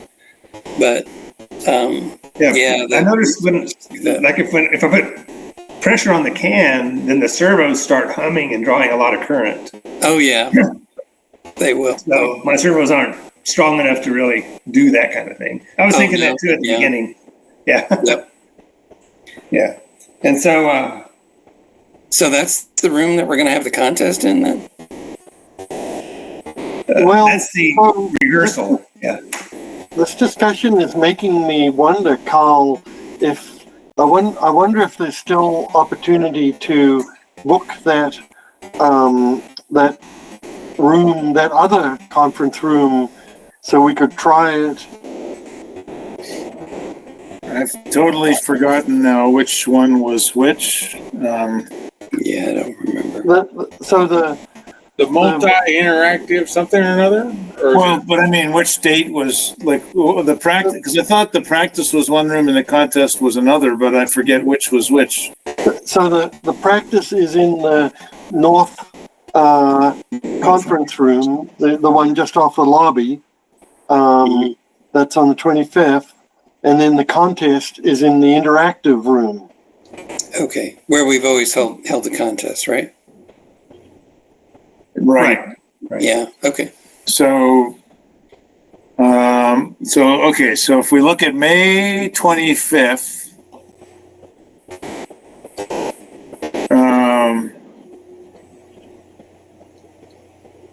let's see, the May 25th. I mean, you can see the calendar for yourself. I'll put the link in the chat. I mean, there's still a few weeks ahead. There's a chance to reserve. Yeah, so May 25th, we have the lobby area. And let's just check the other events that day. Now, on the 25th, the interactive classroom is booked from noon to 2. So the north lobby will be a challenge. Yeah.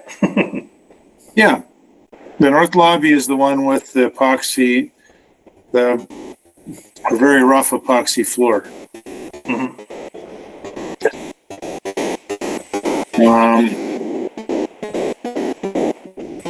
Okay, so basically we might be able to, I wonder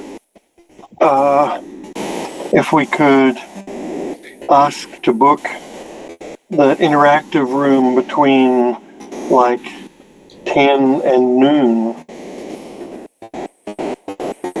On which day? On the 25th.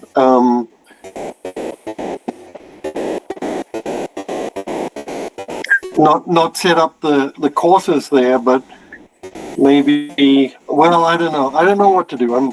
This whole discussion about the floors is kind of So the nice thing is that if the room's not booked, anybody can go in and use it. That's also the bad part about it.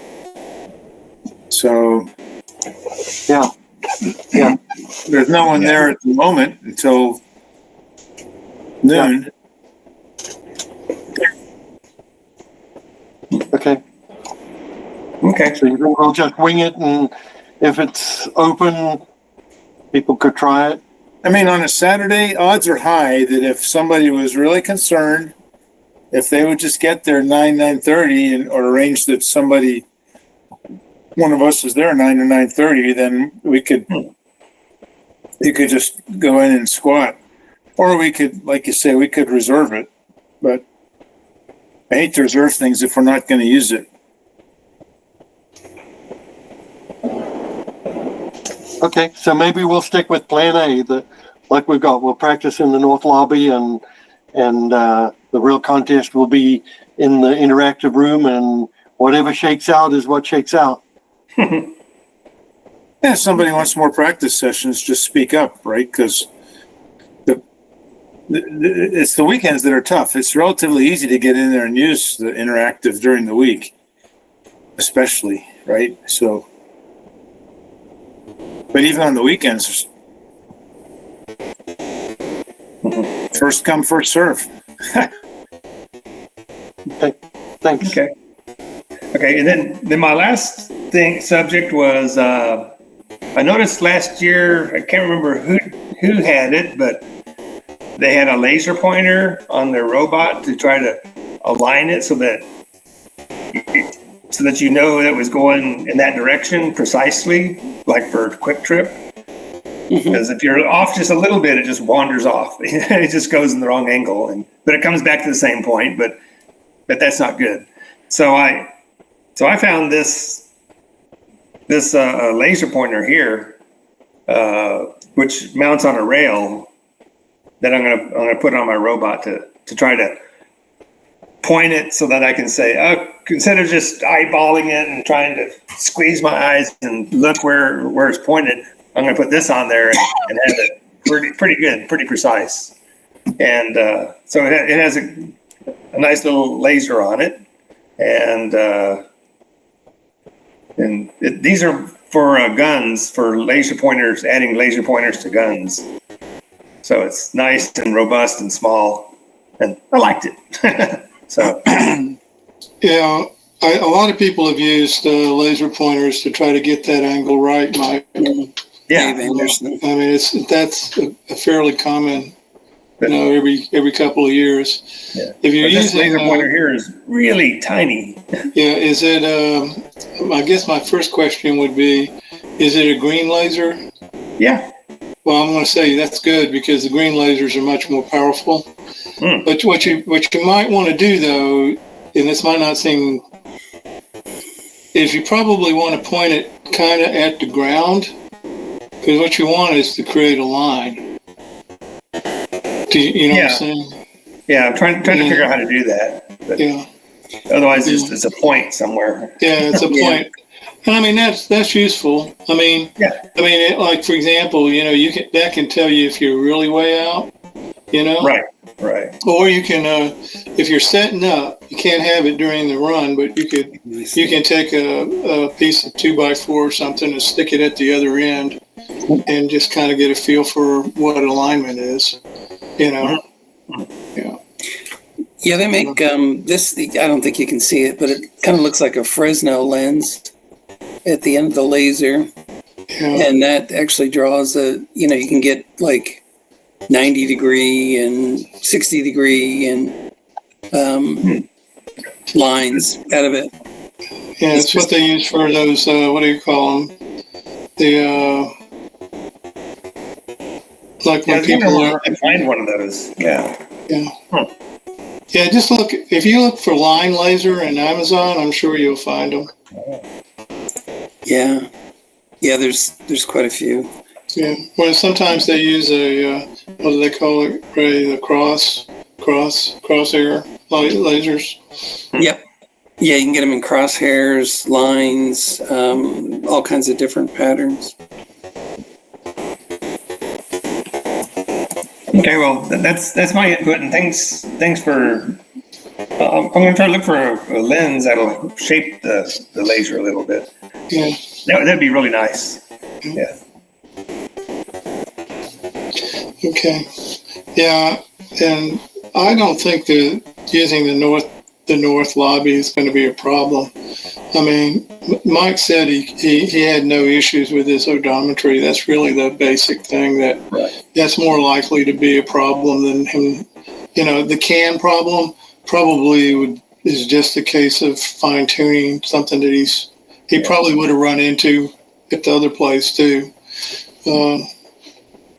Just grab it tight. Before I I just put a cage around it and would let it slide around. But. Yeah. Yeah. Well, I'm surprised that it tilted because in yours you got an upper and lower grabber. Yeah, but I had a large cage area, a large clearance. Okay. Yeah, these are, I don't know if you can see that, but that's the lens that makes a line.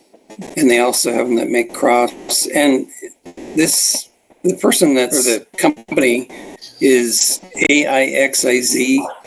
And you can get some pretty cheap lasers that are pretty high quality and pretty powerful. Several different wavelengths pretty much across the, invisible and visible spectrum. And he even has laser holders that he sells for pretty reasonable prices. Mm-hmm. That's reasonable. Yeah. And he's in Houston. So can you go ahead and put that link, Ray, in the chat? Sure. For people.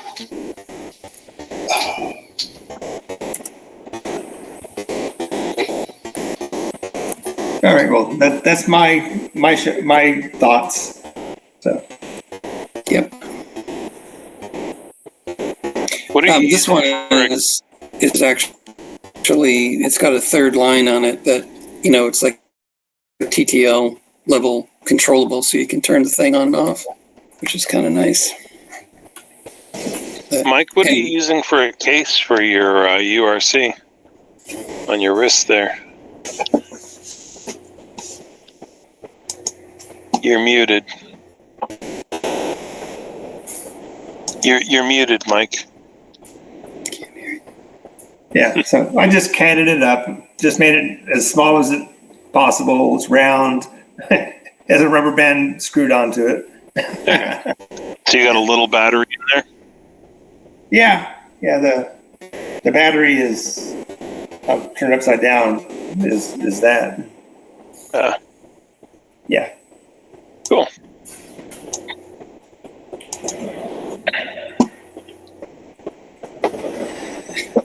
Yeah, I don't think the unit that I have has battery charging. Can you charge the battery if you just plug it in? Mm-hmm. Yeah, that's pretty handy. Yeah, if you put an on-off switch, like this is the sort of the back of mine, and I have an on-off switch on the positive line from the battery. So if you want to charge the battery, your switch has to be on when you plug in USB. And because otherwise it can't feed back into the battery. But yeah, that particular board with this display from WaveShare has a built-in battery charger. Yeah, I could really use a switch. So I found a small switch. I'm going to try to cram it in there somehow. Yeah.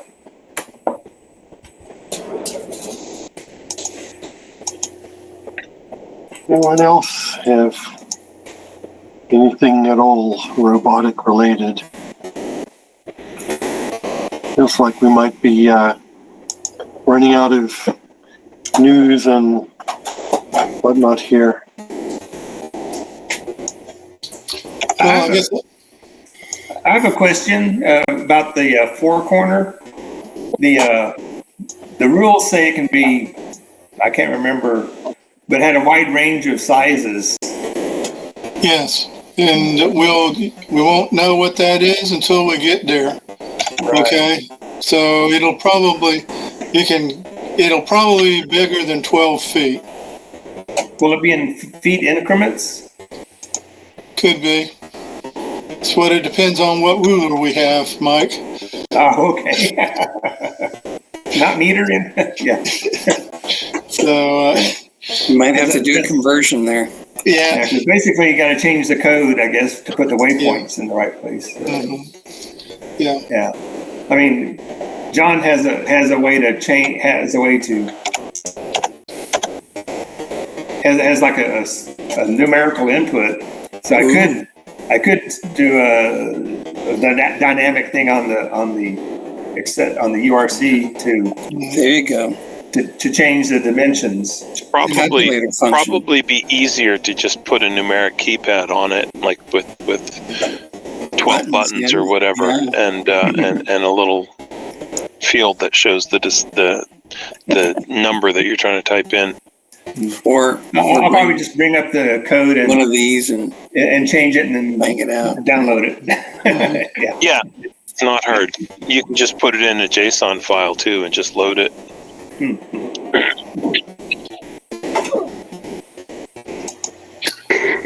Or you could detect the corner markers and turn when you see them. You can't guarantee that the corner markers are going to be there. It might just be So over the deep dark past, we've had the ability to replace the markers with our own markers. But I'd read. I don't think that's true in the. Is that written out of the rules now? I think you'd have to check, but I do know that it says that the corner markers are at the thing or at the whatever the judge wants. So they could be just a piece of blue tape on the floor. I mean, that's a possibility. Okay. But in the past, we've used little. I would say 95% chance that it'd be little red cones because it's just easier to set them up.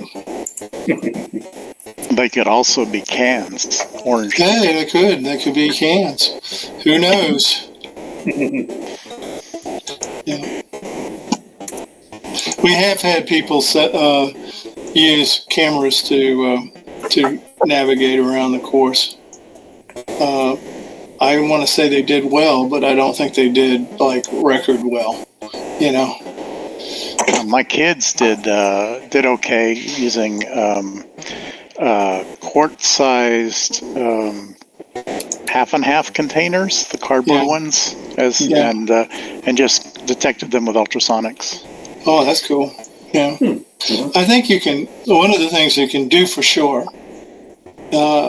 is if like Mike was saying that if you get the wrong angle, you can literally run into a cone because your cone, your path is not really square, but it might come back to the original point, but it's it's more of a trapezoid, not probably a parallel. Yeah. Anyway, so whatever it is, you can definitely have an ultrasonic that's in the front that says, "Hey, I'm going to run into one." If there is something on the corner, which, like I said, there probably will be, you could use that to detect yourself and at least not hit the cone. You know what I mean? Well, they had the ultrasonics pointed to the side, so they were still using odometry to keep it going straight and a laser to align it, but detecting when to stop the run and just do a little bit of extra forward to get past the marker and create space for the turn. Yeah.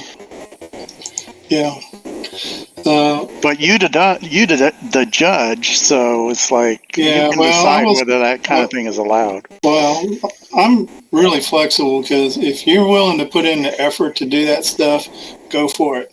I think I don't have anybody in this contest. I want to say that if you read the rules, I think you can start anywhere on the square. Yeah. I know you can go in any direction, but you can start anywhere on the square. So there are advantageous points that you would want to start, but I'll leave that to you to figure out. So anyway, I wanted to maybe mention in passing that I took Brady's, I wish he was here, I took his course to heart. I actually turned out my first JCL PCB Oh, cool. order, sent it in, and I'm working on the second one now.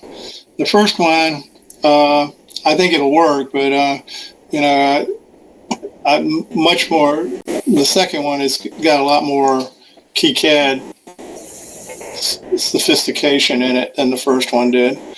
But I wanted to try it out, and I think it cost me $3.47 for the first one. So that's pretty cool. For like 5 boards. Yeah, for 5 boards. Wow. The thing is, if it works, I only need 1. So, but we'll see. We'll see how that goes.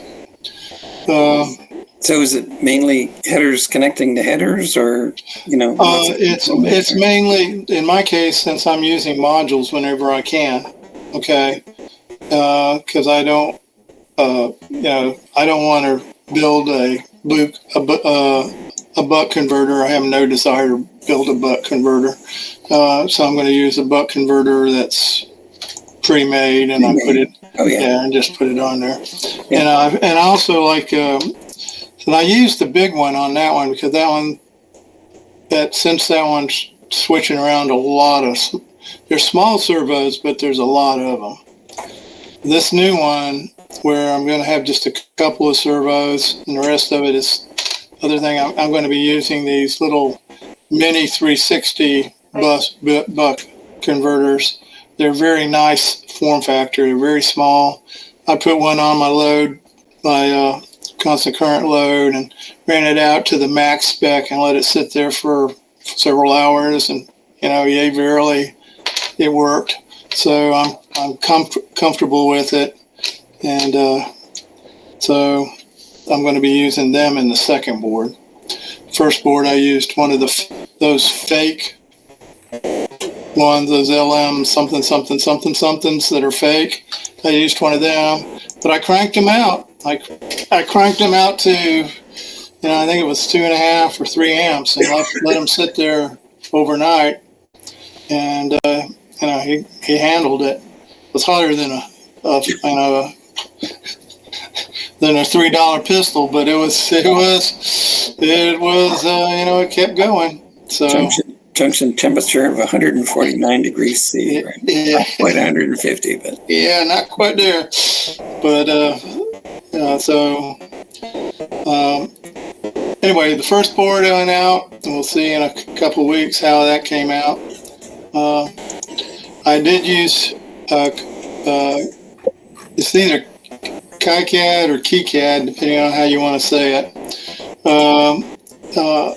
And since I'm refreshing all of my memory cells on it, I might be willing to do a presentation on that again, Paul, if you wanted to put it somewhere later in the year or something. A presentation on KiCad? Yeah. That'd be great. Yeah. I think I could walk people through it in a way that they could. I found Easy Day, the first program, whatever it is, the simple one that Brady showed it. To me, it was just too limiting. There was too many things that I had an issue with. It's 8 Ed. It was version 8. 8 something. I don't know what the sub number is.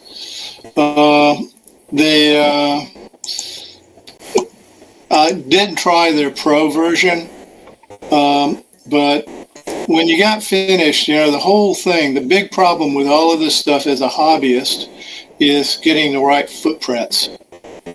Well, it just turns out that so many people have used KiCad in the past, almost anything you want is available. So anyway, so that's why I used it, and so far it's been looking pretty good. We'll see. I'll tell you when I have the hot board in my hand, So you went the generated Gerber file route and put that Yep, into. just put it in. 10 minutes later, they'd approved it, and I was off and running. Yeah, and so I guess, like I say, basic functionality should work since it passed their inspection. We'll see. This next one, because I'm using some 1.25 millimeter headers, there's some spacing there that is really right at the minimum. We'll just have to see how that goes. I haven't turned that in to see if it'll pass their Gerber check, but if it passes, I think it's right at their Gerber check limit. So we'll see. I don't know what you do with a 1 millimeter pitch part. It might be really. They've got to have something for some way to allow that. We'll see how this goes. But that's just something. I put a picture of it in the Discord if anybody's interested.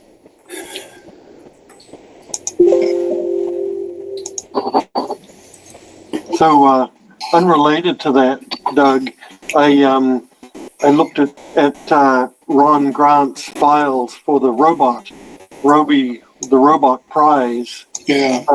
which were in Corel Draw and AutoCAD formats, and I found cloudconvert.com that converted them to SVGs and was able to open them up in Inkscape.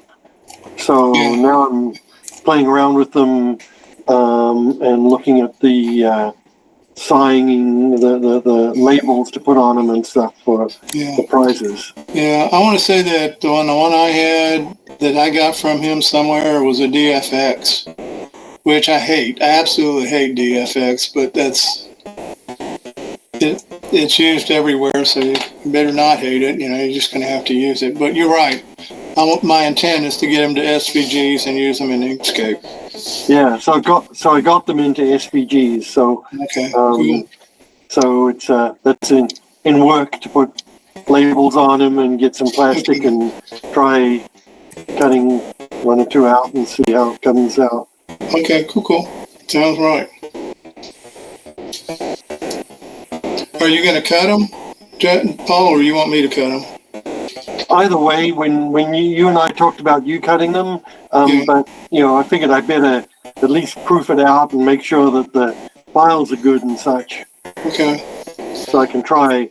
I can just take them down to my local library, and they've got a cutter that I can do some on. We'll have to see. Oh, okay. Cool. That's great. Now, like I said, if you send me the files, I can cut out an example and we can look at it. Yeah. Okay. Yeah, I'll send you the samples. Send you the files. Okay. Cool. Yeah. I think you especially want to get the hand part right, otherwise he may make a gesture that you don't want. So maybe you do want that gesture. It kind of depends on what the trophy's for. I suppose.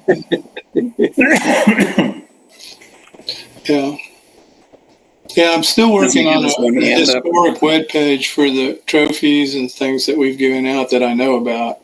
I guess we can go back about 15 years, but I don't know what they gave before that time. But so I don't know if anybody ever watches Penn and Teller. They have a show on there called Fool Us, and if you do indeed fool them, which several people have, the trophy comes down, and it does indeed say "Fool Us" on it. But the only thing the audience can usually see is a capital F and a capital U. Yeah. Yeah. So, anyway. What else we got going on? Oh, I got something that I might show and tell. Anybody interested in a little show and tell? If you can be real quick. Because I didn't know these things were available. All right. This is a XT90 board mounted part. Oh, really? Wow. I'll flip it over and you can see. So can you see there's like 2 pins that come out 90 degrees? And there's also 2 supports on the side here to help, get it down on the board. And it's actually made by, I think it's A-Star, which is the original, builder of the XT60. So I didn't, it was one of those things I said, they ought to have one of those. And sure enough, they do have them, and you can get them off of Amazon for a couple of bucks. Are the tabs big enough to handle the current? Aren't those things rated for like 60 or 90 amps or something? It's a lot of current. Their peak current is 60, and I think their continuous rating is 30. Oh, okay. But yes, the tabs themselves are, God, I wish I could get them to focus. Are definitely big enough. Yeah. Okay, the tab is, I'll just do a quick measurement. I was going to say, if they're not big enough, it'll probably get hot enough to melt the solder, The current. It's the little tab, the little button on the end is 2.5 millimeters. Okay. Yeah. So it's a 2.5 millimeter, brass stud. And so yeah, but on my boards, they're not going to be pulling anything like that. I just want to be able to. I'm just working with ideas on how to distribute power on my big robot, and this would allow you to run run battery power straight into the board. Now, obviously, there should be a fuse, but there is a fuse. You got a whole board full of fuses. Yeah, that's true. That's a good point. I've never found that out. I don't know how I know that. Yeah. You don't even have to put them in there, right? Nope. Yeah. Yeah, if you think about it, they're probably way over spec'd. I mean, you probably have to have like 2-ounce copper on the board and a really fat trace to handle that much. Yeah. Well, I looked at it, and you're only going from the battery lead to the first pin of your buck converter. Mm-hmm. After that, so obviously you could put additional solder on that lead, but I don't know, on a printed circuit board it might all come covered up with some sort of solder mask. Yeah. So you'd have to. You can adjust the solder mask so that it's bare, and then use that to put extra solder on it if you wanted to. Mm-hmm. But like I say, I don't think in my case that's an issue. But I do have to consider the use of a fuse. Probably won't. Probably on this first board, I'll go along with Harold's suggestion. Just let it take out the next thing. Yeah, I don't. How big of a robot are you talking about? Oh, this is just my little outdoor rover. I'm just looking at trying to Remember earlier I said I was going to try and compartmentalize the functions, and the board that I'm working on right now is basically obstacle avoidance. So it's the obstacle avoidance board. And XT90 is like way overkill for that, probably. Yeah, well, no, it is. And so you have to decide, where do you want to make the transition? There's one way. One transition is you plug it into a series of battery limit EBCs, battery eliminator circuit. Yeah, BECs. Yeah, you can go straight to a bunch of BECs and then take that to your different modules. That's perfectly fine way of doing it. And the advantage of that is the wire's smaller. Okay. And where you can go this way, which is the way I'm considering it on this module, I got to admit, I'm still in the design phase, but I wanted to have these available in case I went that way. Yeah, and I just thought of something I had left off the board. So, guys, I'm going to have to go back through again. Rev B. So, Doug, the batteries that I use for my RC rock crawler they're 3.6 amp hour and they're rated 50C, which means that they can push 150 amps, and they use XT60s. Yeah, so they probably should be using. Well, wait a minute. They're 12 volts, 3S or 2S? They're 3S, and they're 50C? Yeah. I mean, the thing will never pull that much. Yeah. But it's capable of that. It's capable of providing that much power. Yeah. I mean, from what I've seen, these are like 12 gauge wires. Mm-hmm. Yeah, these are 12 gauge, the silicone, really high strand wires inside, and a ridiculous amount of power. Yeah, I know.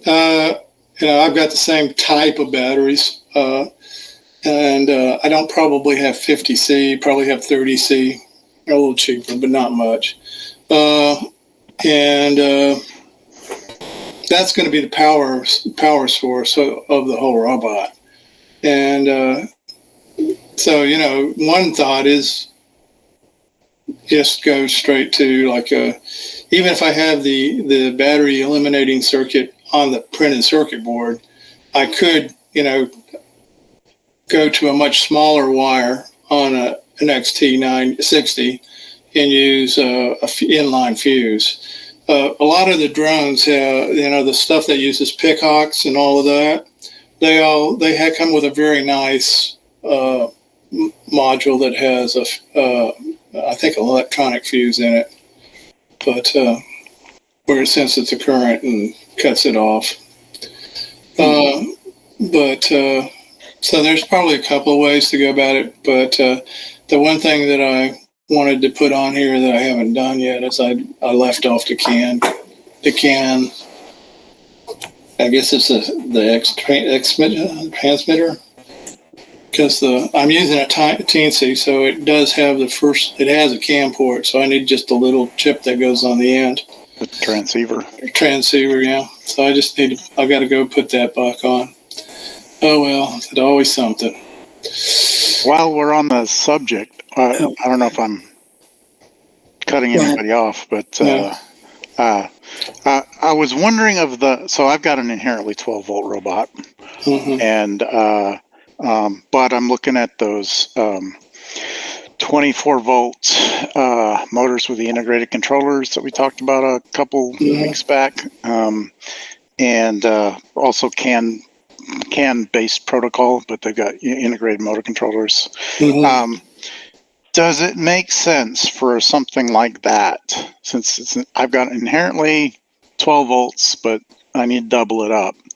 Is a boost converter something that you can do in that situation, or do you just need to be looking at going to 24 volts and then dropping it back down? Well, are you trying to drive the motors at 24 volts? Yeah, those motors are inherently 24 volts. Okay. Probably Are there reasonable boost converters that'll do that kind of a? I don't know at that. The depends on, I guess, the ones that there are high power boost converters. Okay. The ones that I've always used are in a couple, no more than a couple amps. Yeah, right. So I will say this, Dave Anderson's, all of his robots are 24 volt. Probably the source resistance for 2 series batteries is going to be a whole lot less than any boost converter would be. So if you're looking to provide lots of like inrush current for startup on 24-volt motors or something, that would probably be the better way to go. Yeah, you have 3 slots, right? I have 3 slots, but there's a built-in power delivery system. It's inherently 12 volts, so they're meant to be parallel. So there's plenty of current available. Mm-hmm. Right, they're each 9 amp hour batteries. Okay. Well, but you're saying the motors are 24 volts? Yeah, not the motors on the robot, but the the Chinese. They're basically like more like actuator style motors. I'm trying to find a reference to them. I thought Ray brought them up a couple weeks back. Well, I've seen a lot of 12 volt linear actuators too. I mean, that's another option. If you're well, these are rotary. These are rotary, but they're got it. Are they from Makerbase MKS? They're Cyber Gear. Oh, no, I don't think that was me. No. Nope. So what you using them for? This would be for an arm. Okay. 2 joints. Yeah. Well, this one might be interesting for you to try some of these. I think that was John Hyland. Yeah. Who brought those up. Yeah. Well, you might consider doing some of these brushless motors if you're going to do an arm. Keep the weight down. Brushless. Oh, they are brushless. Yeah, right. It's got an integrated driver in it and can. They're rated at 6 amps each. Yeah. Yeah. I think that was John Hyland. Anyway, you're talking about kind of beefing up traces. I don't know if I can get it to so you can actually see it, but there's a printed circuit board trace here that's got a wire soldered over it, and this thing is only let's see, I think it's 60 volts at like 400 watts total, so about 6 amps. And so I think they probably had an issue with that little printed circuit board trace there. Oh yeah, I'm sure. 6 put amps. a wire over it. 6 amps. I'm sure they did. Yeah. So. Yeah. Well, I don't know. Interesting. I think, I don't know, just the way the layout is done, they probably ran out of room. They couldn't get the trace fat enough without, violating some rules there. So, Ray, what did you say? You said that was a 6 amps board? Yeah, it's a 3-phase brushless driver with a heat sink on it. Was that what you need? I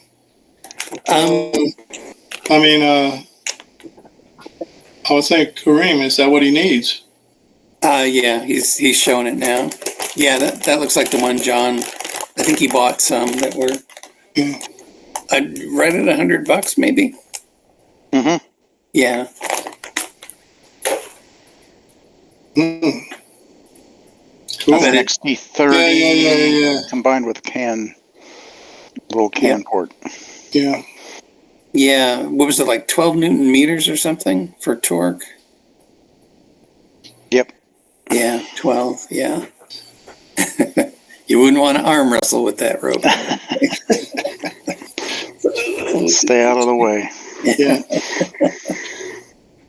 So are you actually doing, is it just one arm or? Yeah, that would be two units for one arm. Okay. I mean, technically I'd probably want 3 degrees of freedom, but... So a shoulder and an elbow, or an elbow and a wrist? Yeah, a turret and a shoulder and an elbow. Rest would just be servos.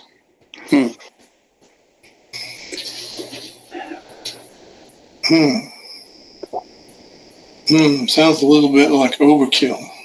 Yes, it does. But this is a bigger robot, right? So yeah. Okay. All right. Okay. It's just learning anyhow. The arms going on that base that you bought from Nevada. The Pioneer 3. Oh, okay. Yeah, it's not legal for my FTC teams. Mhm. Oh, okay. Yeah. Huh. I was gonna say, heck, that thing, if it could reach high enough, it could probably pick itself up on the one arm. We've done that plenty of times. Yeah. Yeah. This last year we had to do hanging challenges. Oh. Okay. Well, that's cool. Mike or Doug, I've got a question for you guys about this MicroPython stuff, because this is my first excursion into this stuff. And if you put main.py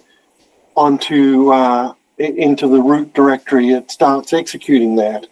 And John's URC code has a main.py. Right. So I just copied it all down, and now it won't. Now it's probably trying to start up main.py and not finding something. And so how do you guys deal with that issue of wanting to start the program when you want to start it and see the error messages as they come out? Oh, in REPL, in REPL REPL. So once you load the code into it and you're in REPL, it won't start automatically. If you do an import main, it'll start right then. I thought it started main. Import main automatically. main. Yeah. Import main, and it'll import the main into the REPL, which is a Python interpreter. But it doesn't start automatically? It'll start right if you type import main, it'll start. Yeah, but it doesn't start on reset. Oh. I thought it started main on reset. Oh, if you reset it, it'll start on main, yeah. Yeah, so how do you deal with it if it hangs up then? How do you recover it? Well, I think reset, maybe. Yeah, I'm not a real expert on that, Paul, but I know that you don't want to do it in boot. Boot has priority over main. You don't want to do it in boot. My understanding is if you want it to start up when you turn it on, you put it in main. Right. I thought so you guys have been working with John's code, and it has main.py. Right.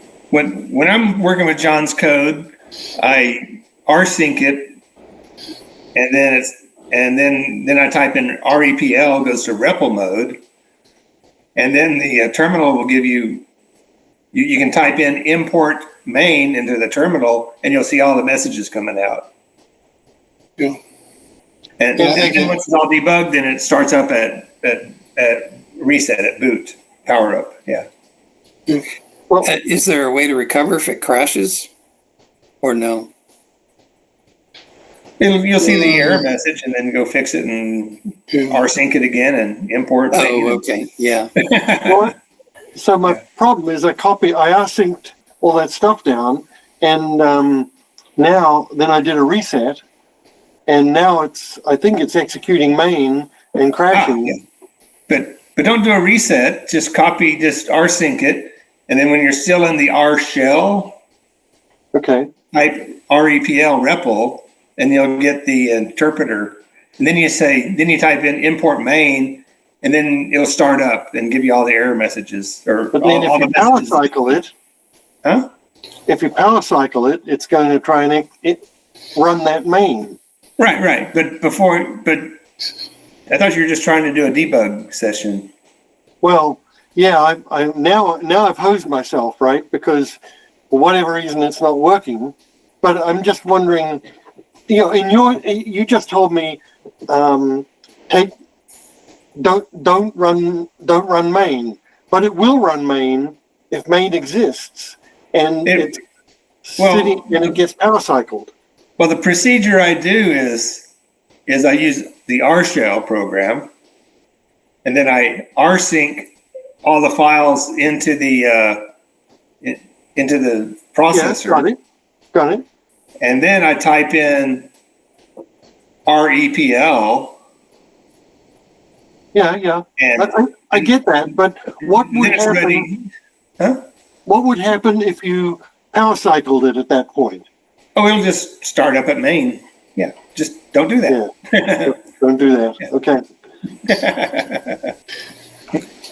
So power cycling doesn't wipe out what was in memory, or No, it's like a file system, Ray. oh, okay. And so essentially the interpreter looks first for boot. If you have a file named boot.py, that'll run. Yeah, you don't want to do that. And then the next thing it looks for is a main.py, and it will run that when it starts up. Okay. Okay. Right. So I'm just saying, before you power cycle it, just get into the interpreter mode and type in start main. Yeah. That's what I do. So. I am a little curious of why it's, if you're using John's code, I'm a little, when his code has as it goes through the different modules or sets things up, it drops a little tidbit onto the serial port. Yeah. So you get a whole set of little messages. Are you getting messages? So I haven't hooked up to the serial port, and maybe that's what I need to do. You're not using the USB? Yeah. We're talking about the USB serial. Yeah. If you have it plugged into the USB, you should, or if you're using something like Tronny or whatever. No, I'm not. I'm using RShell, and RShell can no longer connect since I copied all his code down and synced his code down and rebooted. Well, I guess I would recommend trying Tronny because I think you might like it. Yeah. It's you'll have a terminal that starts up, and when you're looking through, when it starts up, you can see all of the embedded progress messages that John has placed in his code. They'll all kind of stroll across. I don't remember what they are. It's something like set up so and so, initiated blah blah. It's like a whole bunch of things like that. If you're not seeing any of those, then you got big problems. Okay, so if I start up Thorny, then I got the REPL. I guess you could load the file main into Thony. Just say get file from the processor memory, and then start that. Yeah. Oh, hey, how about that? It says I started up in Thony and I said import main, and now I've got the universal robot configurer screen. Yeah. So what's happening there is when Thony loads, it puts the MicroPython into the REPL mode automatically. Mm-hmm. And so Thorny is actually a good way to get into the REPL mode if you've programmed your way out with your code. It's basically a boot sequence that actually runs on the device that MicroPython will detect. And so if your editor or whatever pops up into, usually will default, like Thorny defaults to the REPL mode rather than running the code that's on the device. And most editors will do that, including some of the plugins for Visual Studio Code. Mm-hmm. And it's only when you plug in the device without the editor that it automatically runs the main. Paul, I think you should give yourself a gold star there.